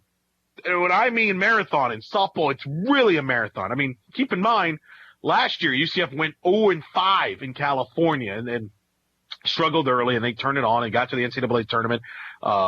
I've seen that before in 2012. They lost a 9-game losing streak at one point, losing in San Diego 5 games, lost at Florida State in extra innings, and they were able to recover, win 30-some games, made the NCAA tournament. So my point is, it's a marathon. Right now, I thought my recommendation is just be patient with this team. And as I've told people, I think this team will be a completely different team and a better team in April than they are currently in February. 1,000 points of light. Let's stay the course. Exactly. I hope someone gets that. Dana Carvey at SNL doing George Bush, man. That was a terrible impression. I'm the biggest Dana Carvey mark, and that was an awful Dana Carvey. Like, if Dana Carvey listened to this podcast right now, he would be like, "Are you kidding me? I'm not going to do it that way. Not going to do it." There you go. That's a lot better. All right. Speaking of, well, here's what we are going to do. We're going to talk next about the UCF Knights football schedule, which came out as we this week. It's okay. So we were a little bit worried about how the first 4 games would work out because there was a gap in September, and so they figured this out. We knew that the opener is going to be against FIU at home, against Butch Davis's FIU Panthers, mind you. The conference opener is the next week, Saturday, September the 9th. Memphis comes to town. So they were able to finagle that sort of quirk in the schedule, and you're just going to have an early conference game. The way the rest of the schedule looks like this, 3 of the first 4 are at home, including the Georgia Tech game, Saturday, September the 16th. We're going to get that triple option look, which is going to be great to look at, before we play Navy. And then at Maryland for the first road game of the year. That's on September 23rd. So the Knights start the season off with 3 games at home before they go to Maryland. Come back to play Maine September 30th in the only game against a Division I FCS team on the slate. So that Maine game got moved down to September the 30th. Conference schedule looks like this. Of course, I mentioned the Memphis game Saturday, September 9th. We have Saturday games at Cincinnati, home for East Carolina. That's the homecoming game, October 14th. And then at Navy, October 21st. That's going to be a tough trip to Annapolis, but fortunately, we played Georgia Tech 5 games before that, so we'll have at least one look at a triple option attack before that. Bye week is Saturday, October 28th, so Halloween, basically the weekend before Halloween. Then they finish up with 4 games in conference in the month of November. Saturday, November 4th at SMU. That won't be easy. Home for UConn, November the 11th. That's Veterans Day. At Temple on November the 18th. That's a Saturday. It'll be cold up there for that game. And then home Black Friday, USF, We're moving that game back to Black Friday again to finish out the regular season. American Athletic Conference Championship on December the 2nd. So there's your look at the UCF football schedule. Now, Lopez, you said that you are not a fan of the Black Friday game. I'm not. Now, and you have some harebrained proposals. I do. You want to tell me Oh, about. great, brilliant idea. Like after I give you this idea, people are going to be like, "Wow, that is a genius move. Let's do it right now." But I want to get a couple quick thoughts about the schedule before I get into that. We'll get into USF. I think it's a good schedule from the standpoint they only have one back-to-back road games, which is the Navy and the SMU game. There's a bye week in between. Yeah, so I don't between even a bye count week. that. I thought that the schedule would work out more favorably for UCF this year than it did last year. And lo and behold, I was right. Because you're right, the back-to-back road games are split with a bye week. That's a huge win for UCF. Huge. Because I was wondering, like you did, this past season it was very backloaded, the UCF home games, front-loaded road. Yeah. I was wondering, they're going to do the opposite. It's going to be front-loaded home and back-loaded a lot on the road. But it wasn't. They actually mixed it up a little bit and mentioned the only back-to-back road games is between that bye week. Right. So I think from an on-the-field standpoint, I think that's good. The tough part at Temple prior to that USF game, that's a late November game in Philadelphia. I don't expect fun weather in Philadelphia on November 18th. Do you? Nope, I think it's going to be cold and windy and probably rainy too. So that's a tough 2 games, and then you got the short week for the USF, which is one of the other reasons I don't like that Black Friday. But whatever, we'll get into that. It's a short week for them too. I don't want to hear it. Yeah, well, where's USF that week at? You tell me where they're at. We'll see who. Yeah, go find that out. But overall, I thought it's a good schedule from that standpoint. Now, the Memphis game to conference September 9th. That's very interesting. By the way, they'd be coming off a road game at SMU. Oh wait, no, I'm sorry, that's wrong. Go ahead with your thought. Well, my thought is the interesting thing about the Memphis game September 9th, it is a early conference game, week 2 of the season. And you know this, having worked at UCF when George O'Leary was there. George O'Leary was against that. George O'Leary was a believer of get your non-conference games in first. Play your 3 or 4 non-conference games, depending on what league you're in. Play your non-conference games first, then get into conference play. To get a conference game that early, he was never a fan of that. And I have mixed opinions about that. I would prefer to just get the non-conference games first to get you ready for conference. That's how most sports do it. But obviously television plays a role in all that stuff. And, it's interesting from a fan standpoint with all those home games in September. Does that run the risk of people maybe skipping a game or 2 in September? The one thing, and this is unfortunate, there's nobody's fault about this, the Georgia Tech game, which is September 16th. You realize, Jeff, in September, that day in this state, that is the same day that Tennessee will be at Florida, big SEC East showdown. And Miami is at Florida State. The ACC decided to have those 2 teams open ACC play that weekend. So you talk about from a state standpoint, it is a remarkable day. And unfortunately, and I said this on the radio, that's a bad break for UCF because obviously Georgia Tech, that's the marquee game. I think everybody assumes that game is going to be a packed house and a sellout. I'm not so sure about that right now. Depends on what time they kick it off, I feel like. Doesn't that game feel like a noon kick to me? Well, here's the thing. It could be a noon game, which doesn't help. The other aspect of this, because the ACC, what they did, they had the Miami-Florida State game, and they have Louisville at Clemson that day, which is crazy. I'm sorry, Clemson's at Louisville. So that's going to be a big game. My point is, the ACC is going to dominate the ESPN platforms. Like one, if not both of those games will be primetime games. The Florida-Tennessee game, I haven't looked at the entire schedule that day, but I would guess CBS loves that game. That's either CBS or SEC Network, no doubt. Or a night game on ESPN or ESPN2. They can do that. So my point is that the options from a channel standpoint won't be great for that UCF Georgia Tech game. I wouldn't be surprised if UCF Georgia Tech does end up still being a night game, but maybe the CBS Sports Network game that night. And here's a nightmare scenario. UCF Georgia Tech at night going up head-to-head against Miami Florida State because you're not going to get casual fans to go to the UCF Georgia Tech game. Plus, I think you lose a percentage of fans that are going to say, you know what? Instead of going to the UCF game, I'm just going to I'm going to stay home, watch the UCF game, and flip back and forth between that and the Florida State-Miami game, because I believe that the Florida State-Miami game, Florida State are games that transcend just diehard fans. That's a game that the entire area in the state, I've written about this in many different publications in the past. Miami and Florida State and Florida State are big television draws in Central Florida. Okay, so and in my opinion, that hurts UCF because you lose that casual fan. It's like, oh, I'm going to go see Georgia Tech. Now you're going to lose some of them because some of these people are going to make trips to go to Gainesville either to watch the Florida game in person, or they're going to go to Tallahassee for the Miami FSU game, or they're going to stay home or go to a bar to watch all of it, because it's an incredible day, and that's what makes this state fantastic from a college football standpoint. But that's part of the battles that UCF has to battle with.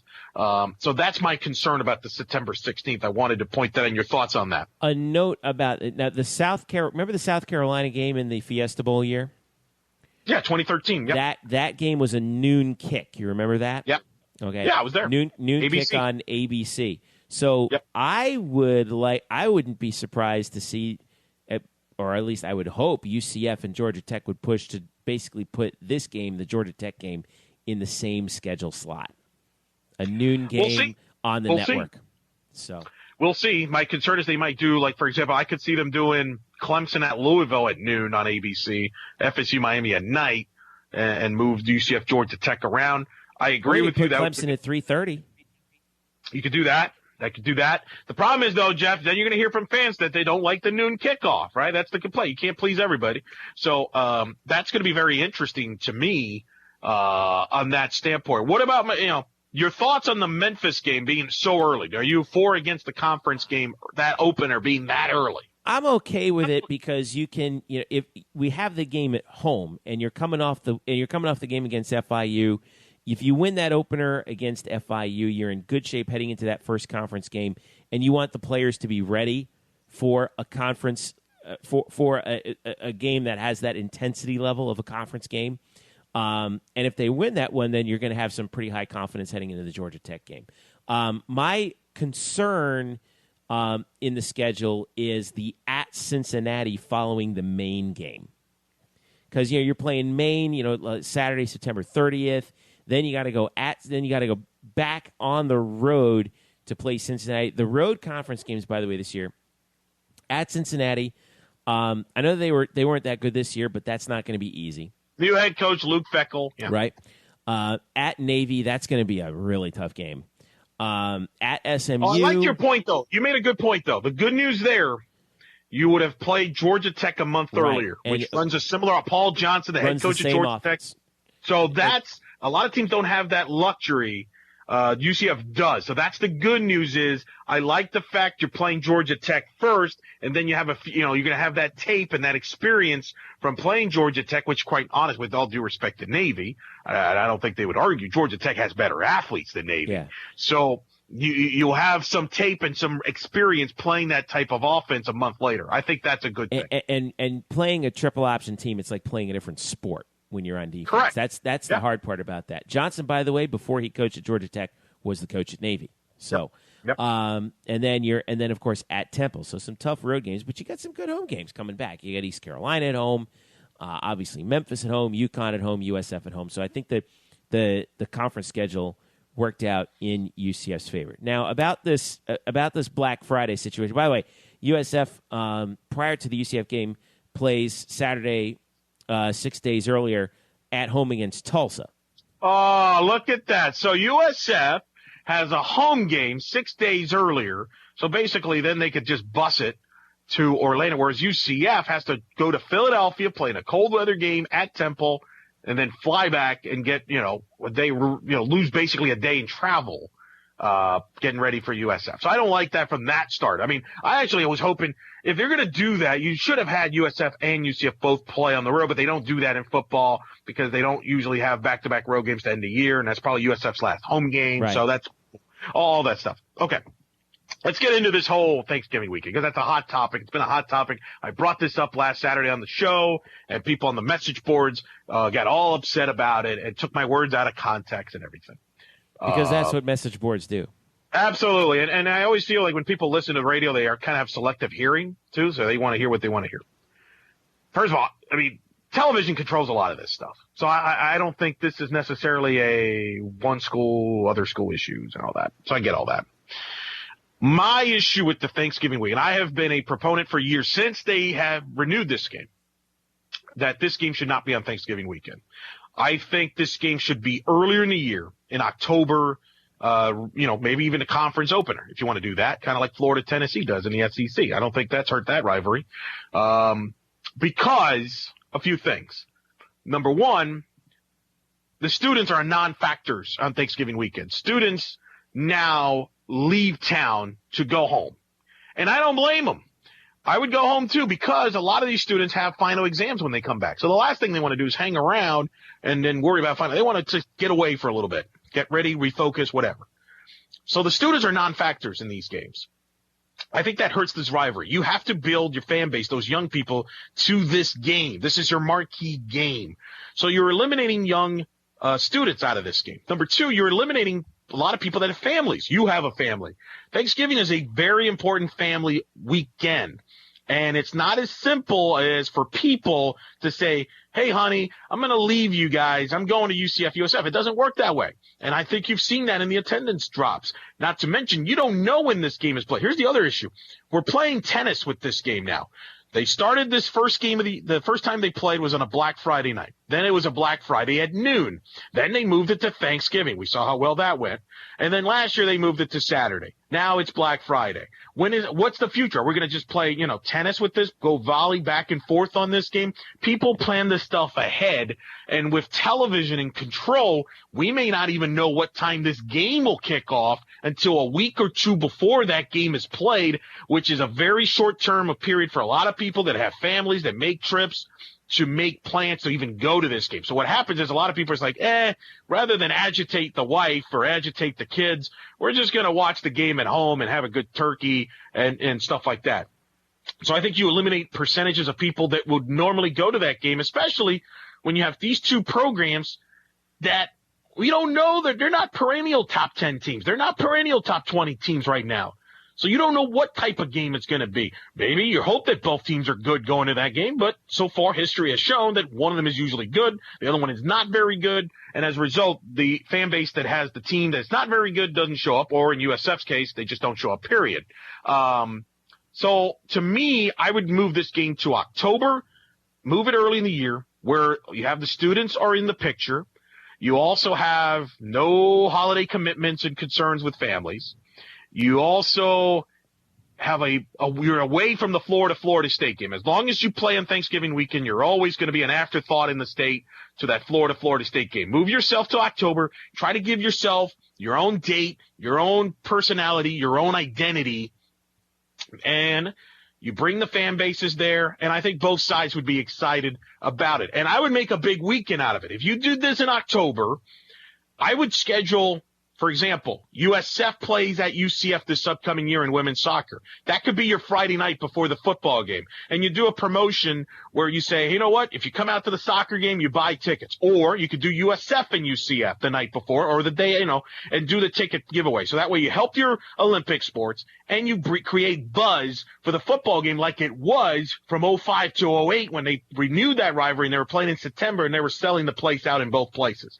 That's why I don't like the game on Thanksgiving weekend. It limits your audience. It caps you out. They'll never sell out that game moving forward. I know people want to bring up the 2013 game. That was a fluke. That was a scenario where UCF was a top 10 team that year in a possibly going to a big bowl, and people were excited locally, and it was a Friday. It all worked out. To depend on that every year, I think would be a mistake. And I think this game needs to grow before you move it to Thanksgiving. That's my thoughts. Humbug. I say you keep the game on Friday night. Oh, I want to see Black Friday. We don't even know if it's going to be Friday night. We don't know that though. That's my point. If they put it on Friday night, I want to see the all black uniforms. I want to see black helmets. I want to see the game at night. I want to see all the fans dressed in black. I want to make it real, like Black Friday. Make it a real. But what if tradition. it's not? And what if it's not? What if it's a noon game, which has been the trend? Whatever. And What do you mean, whatever? That's a factor. Put it in. Factor. Put it at nighttime. Hopefully both teams will be good enough where they will put it on primetime on Friday night. But that's a problem. That's a problem. That's not a guarantee right now, and your fan bases aren't big enough to stay with your teams if they're good. At least if the game's in October, both fan bases are still excited and intrigued by their teams and can gear up for that game. Like if you put UCF and USF early in the year, right, people will be excited. By November, percentages of them might not be. And that's been proven. No, they're going to be excited for that game. No, they're not. Yes, they are. They weren't. Were they excited 2 years ago? If they're not, it's their blasted problem. So.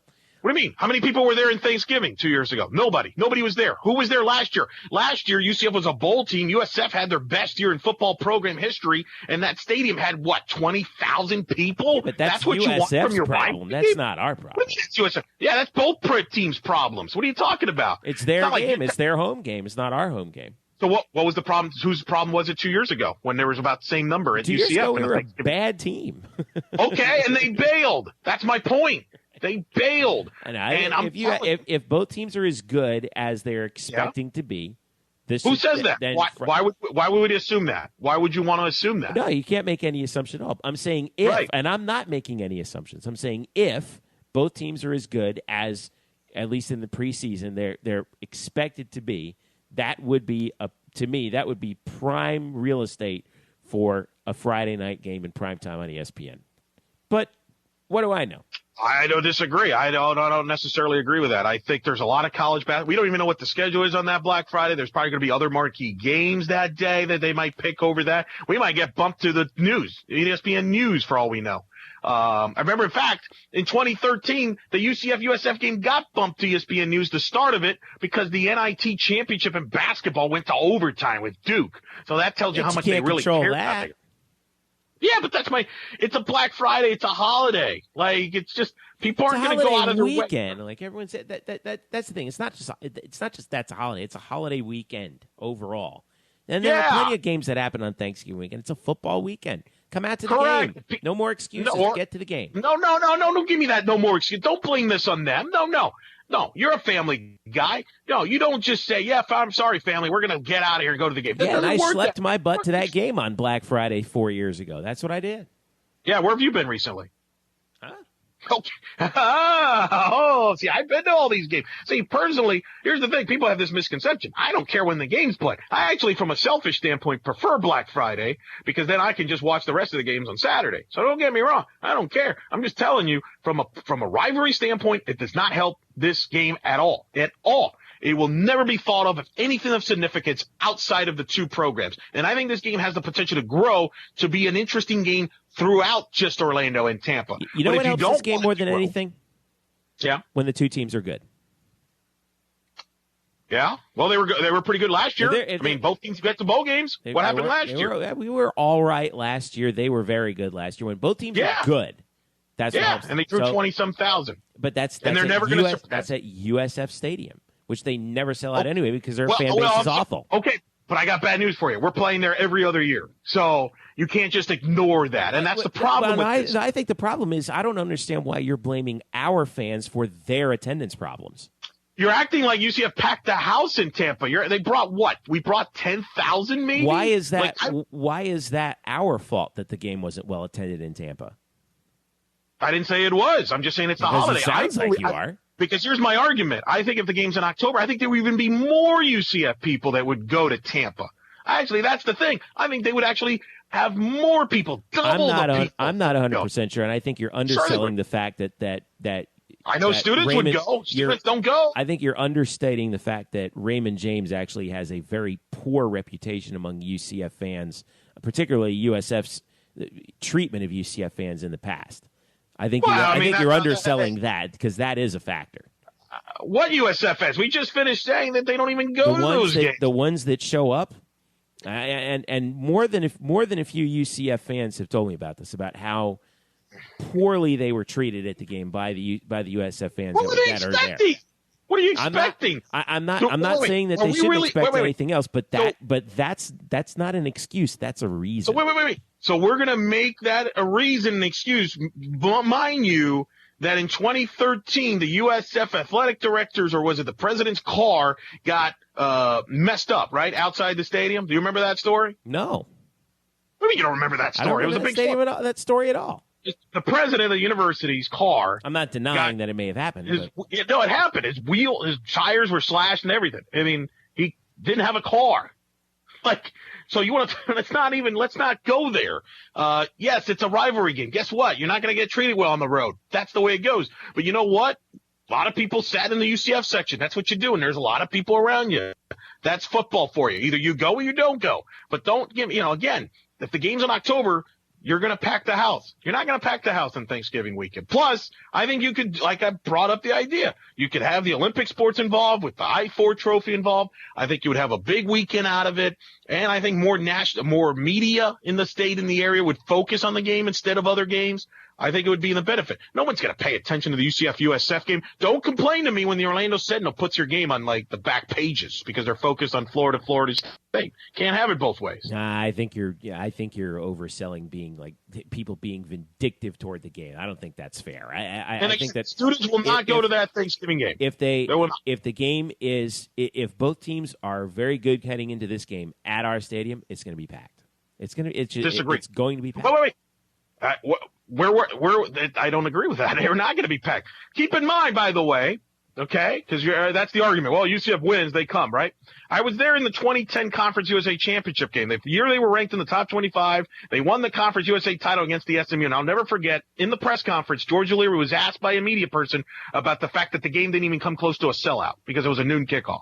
So let's not act like UCF's packing the house. The fans show up at every game and they, take over Tampa. No, I agree with you. They need to show up more, but I understand why they don't show up. And if they don't show up on Thanksgiving weekend, 2013, by the way, when this game was at 8 p.m. on Black Friday, 46,000 people at Bright House Stadium.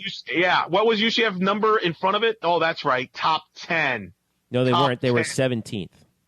Top 20. Okay. But I think we all knew what was at stake. That was an easy deal. Exactly. Plus, and isn't that what UCF expects to be?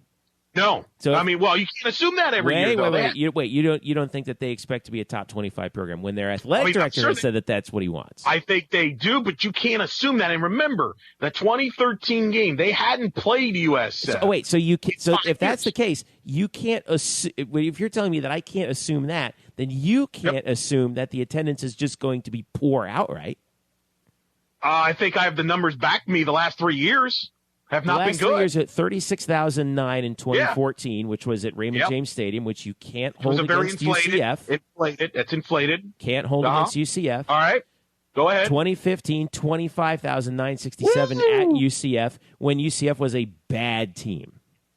Oh, but this is your rivalry game. This is the game, right? No, listen, that when you have a bad team, and USF wasn't all that great either, but they weren't as bad as we were.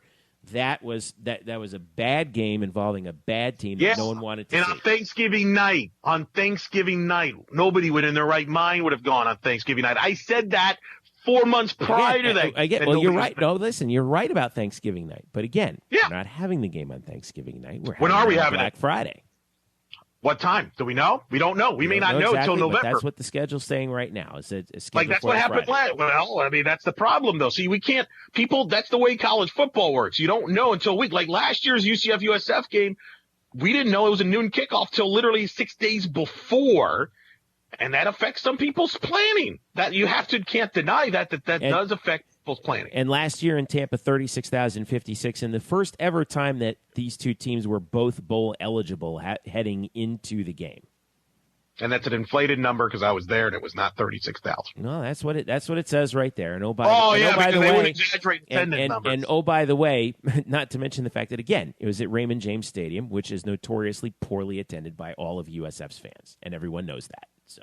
How did UCF, by the way, draw in the bowl game in Orlando, by the way? Did we pack the house there? No, that was a bad day. Well, what was the excuse? Give me the excuse. No, that's not an excuse. I'm just saying that was a poorly attended game, but that's not what we're talking about. Don't change the subject. No, I'm just saying you're making it sound like it's a lock that UCF will going to come out in droves and fans, and I would argue that that's not the case. I'm not saying it's a lock. I'm saying it's a lot more likely than you think it is. I'm pretty confident that it won't. And especially if that game's a noon game. Are you kidding? Nobody's going to go to that noon game on a Black Friday. I just don't think it's good for the rivalry. I don't think it's good for the game. I think you have to think long term. You have to think of your young fan. If you're a student, you don't go to this game, you're not going to be attached to this game. There's no reason to be attached to this game if you don't go to this game. Why would you be attached to this game? Because they don't go to the game, so there's no experience to gather. Wow, I really hate that USF fan. He treated me and I really enjoyed beating him that day. If you're not going to the game, if you're watching I think the game you're from way afar, underestimating the students. Where were they? I haven't seen them. They're not. They don't go to these games. They go to their, and I don't blame them. See, this is the thing. I don't blame them. It's a family weekend. I can't tell someone to say, go leave your family, go to the game. I can't tell them, drop your plans, drop your travel plans. Go. No, I can't tell them that. I'm not going to do that. 4 years ago. Again, Black Friday night, top 20 team. They were the hot story in the town. It worked out. And if that happens again, I see no reason why history wouldn't repeat itself. Well, so we just need them. Okay, so we just need both teams to be top 25, and we're good. That's it. It would certainly help, wouldn't it? Yeah, but what are you asking for there? That's asking a lot. No, it's not. Because here's my other argument.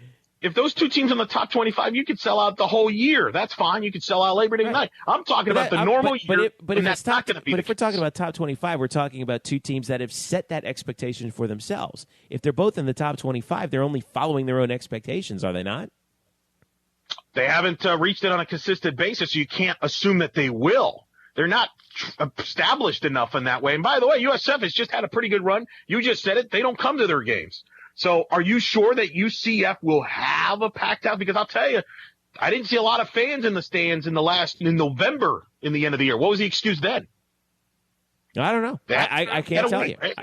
Okay, because I was there for Cincinnati. They didn't sell out Cincinnati. They didn't sell out Tulsa. And I'm telling you, it's not UCF's fault. And they're trying all they can. They've done everything. It's on the fans. So don't assume to me that these people are just going to show up if they're top 25 or if they have a winning team, because they had a good thing, right? That was the whole thing.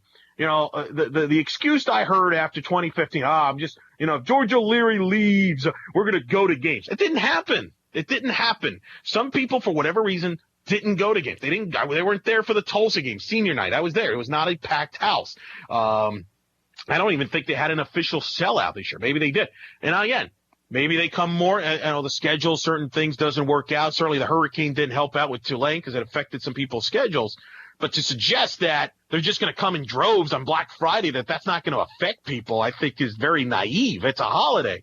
I disagree. I think they're going to affect certain people that would have gone to that game. There's a percentage, who knows? Obviously, yes. If both teams are top 25, people will go the extra mile. But that's an extra mile. That's not a normal circumstances. Florida State always sells out regardless of their records. H.L. Mencken said, no one ever went broke underestimating the intelligence of the American public. Eric Lopez says, no one ever went broke underestimating the passion and attendance ability of the UCF fan base. Wow. I got two more ideas. So I got two more ideas for these youth. So you just dismissed the Olympic idea with the Olympic sports around the weekend. I actually do think that there should be more done with that. But if you have in October, when you're in November, you're in no man's land. But anyway, go ahead. Well, of course, right. That's why I said move the game to October. You could bring out, help the Olympic sports there. Heck, you could do a Hall of Fame weekend around that time. You could do a lot of things with that. Heck, if you move the game to October, to your point, if both teams are top 25, maybe you get College Game Day to come to your game, which will never happen on Thanksgiving weekend, by the way. But that's a whole other story. So that's one of my ideas.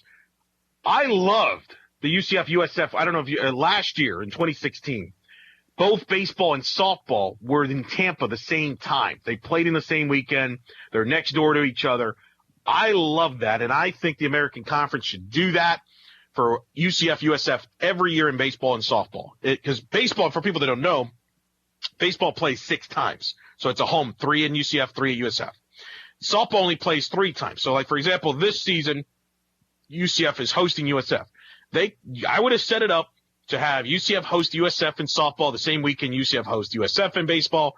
You can make the times work and have both fan bases support both sides. Because I enjoyed that in Tampa. I thought more UCF fans showed up in Tampa to watch both. Both teams were supporting each other. I thought that was fantastic. I enjoyed that a lot, and I'd like to see that more.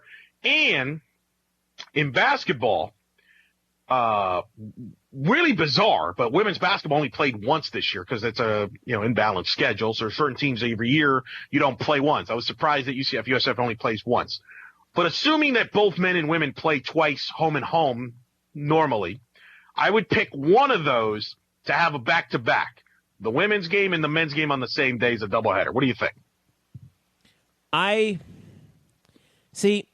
always wish that we had I always wish that we had these doubleheaders in basketball. The way, like, I think actually in the A-Sun they still do this. Right. I miss that, but of course you can't really do it because of the television contracts nowadays. Sure. They want the games to start at a specific time. Sure. But I really do wish that we could do that. Have a doubleheader for basketball, and I've been wishing that for a long time. It's just one of those things where it's like, boy, wouldn't that be nice? It'll never happen. Yeah. It's kind of like the same thing, like I always wished, kind of along the same lines, that the men's and women's Final Fours occurred at the same place.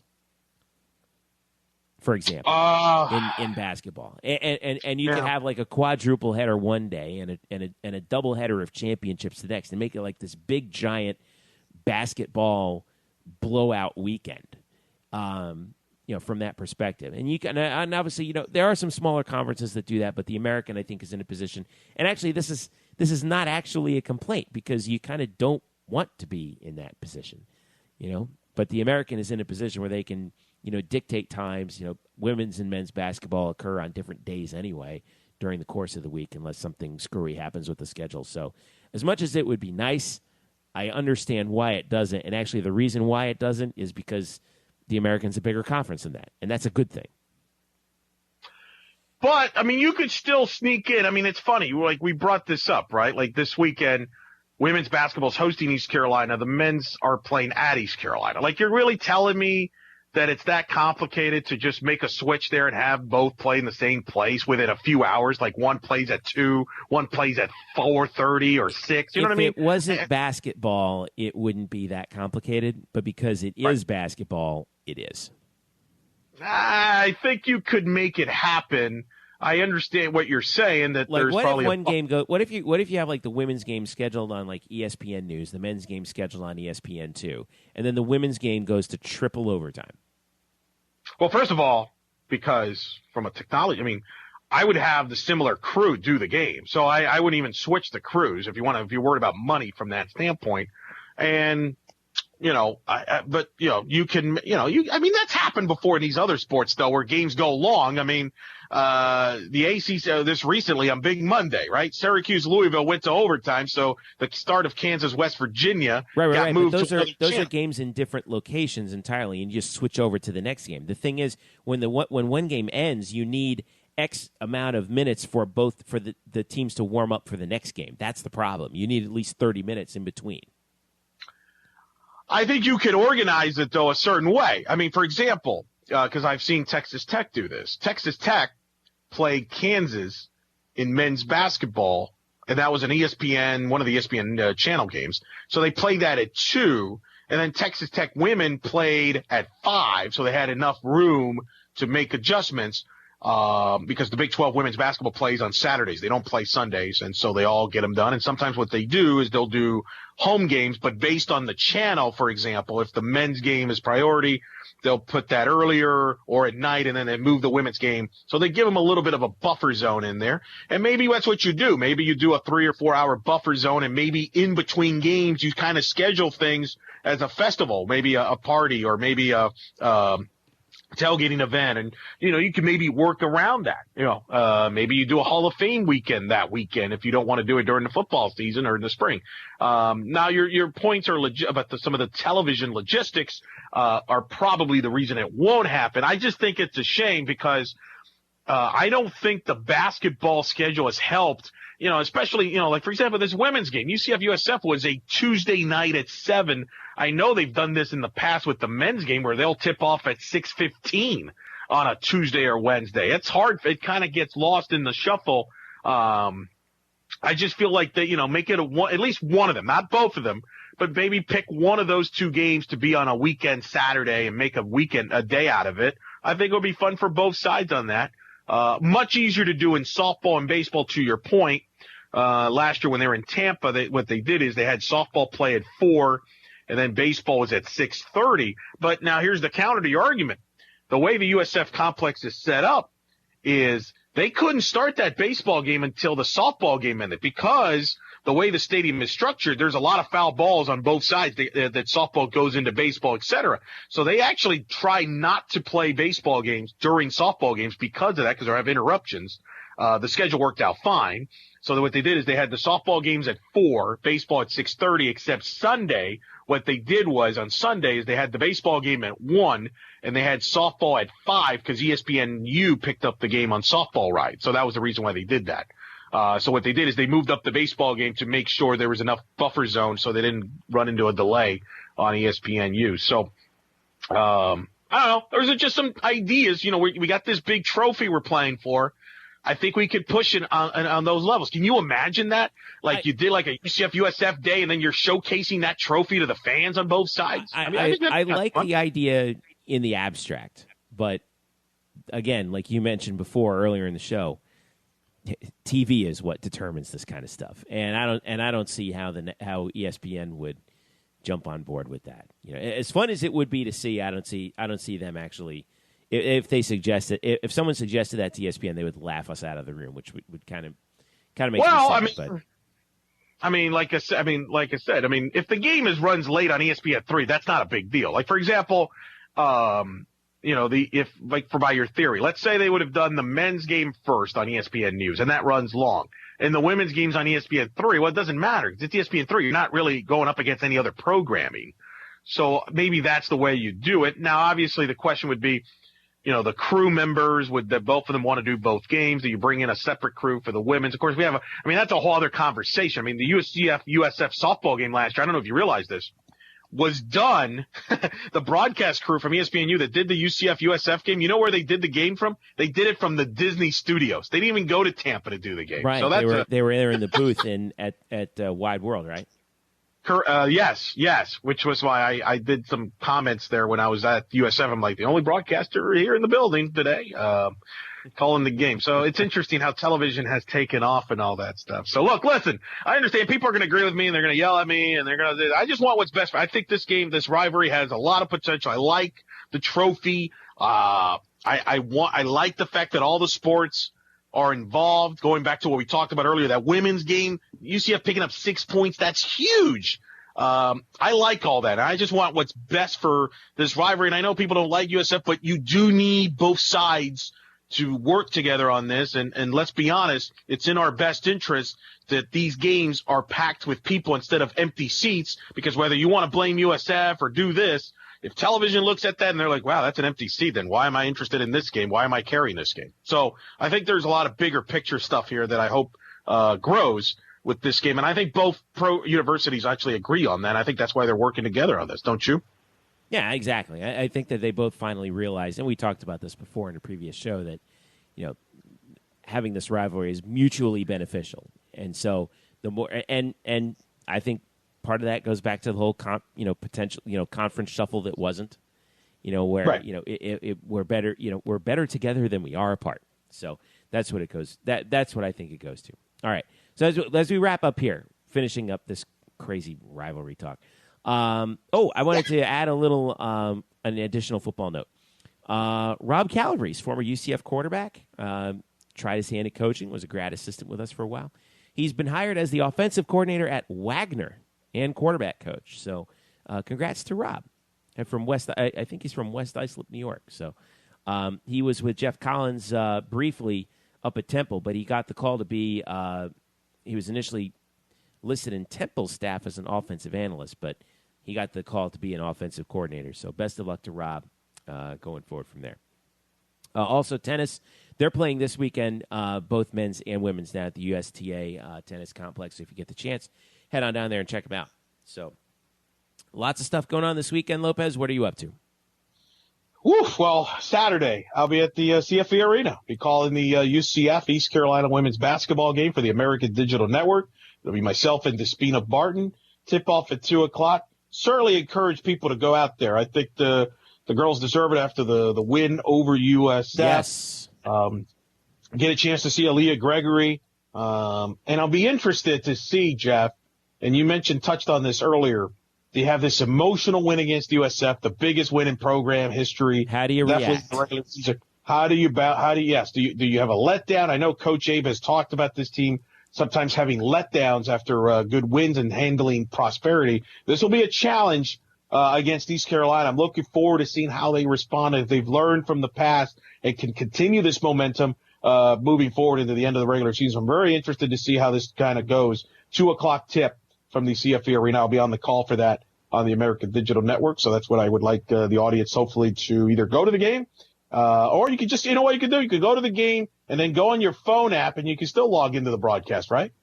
Exactly. And now I wish I could be there, but Saturday I will am planning to be this is totally not UCF sports related situation. I will be at Kennedy Space Center for NASA Social. They invited me over to cover basically the SpaceX launch, CRS-10. It's happening from Pad 39A over there, so I'm going to be covering that. And also they'll be landing that rocket as it happens. I checked the weather's 50-50 shot at a good launch on Saturday.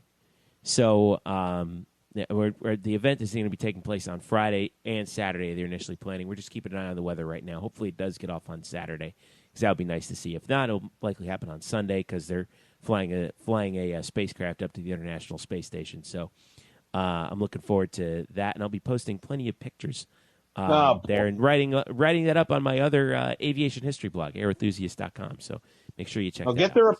Make sure you tell them, ask them for their opinion on the UCF USF game being on Black Friday. Yeah, I'd like to take that proposal of yours and put it in the capsule with them. Anyway, a lot of UCF sporting events. Make a note. I mean, this is the time of year where you got to actually know. We mentioned the women's basketball game is Saturday at 2 on the American Digital Network. The men are at East Carolina later that day. So make sure you check that details out. Baseball home opener series against Siena this weekend, 6:30 on Friday, 6:30 on Saturday. Make a note of that. No longer 4:00 games on Saturday. That's been done the last few years. Not the case this year. 6:30 Saturday, then the early game on Sunday. Go to UCFKnights.com for all the details on that. Softball is out in California. Go to flowsoftball.com if you want to watch the games. You have to subscribe to that as well. So I think we covered all the UCF. A lot of UCF to watch. All right there, man. It's another good show. Man, I know we went over this time around, but that's perfectly fine with me. So that'll do it for us here in the Black and Gold Banneret Podcast. Don't forget to subscribe and rate us on iTunes. You can also subscribe to us on Google Play, SoundCloud, and TuneIn. Follow me at Jeff_Sharon. Follow Eric Lopez at Eric Lopez Elo. And you can also follow us at blackandgoldbanneret.com, UCF_Banneret on Twitter, and also on Facebook. Look up Black and Gold Banneret. So for Eric Lopez, by the way, huge thanks once again to Greg Lovelady for taking some time for us, new UCF baseball coach. And thanks to Bill Morrison for making that happen. For Eric Lopez, I'm Jeff Sharon. Thanks for listening. This has been the Black and Gold Banneret Podcast. We'll catch you next week.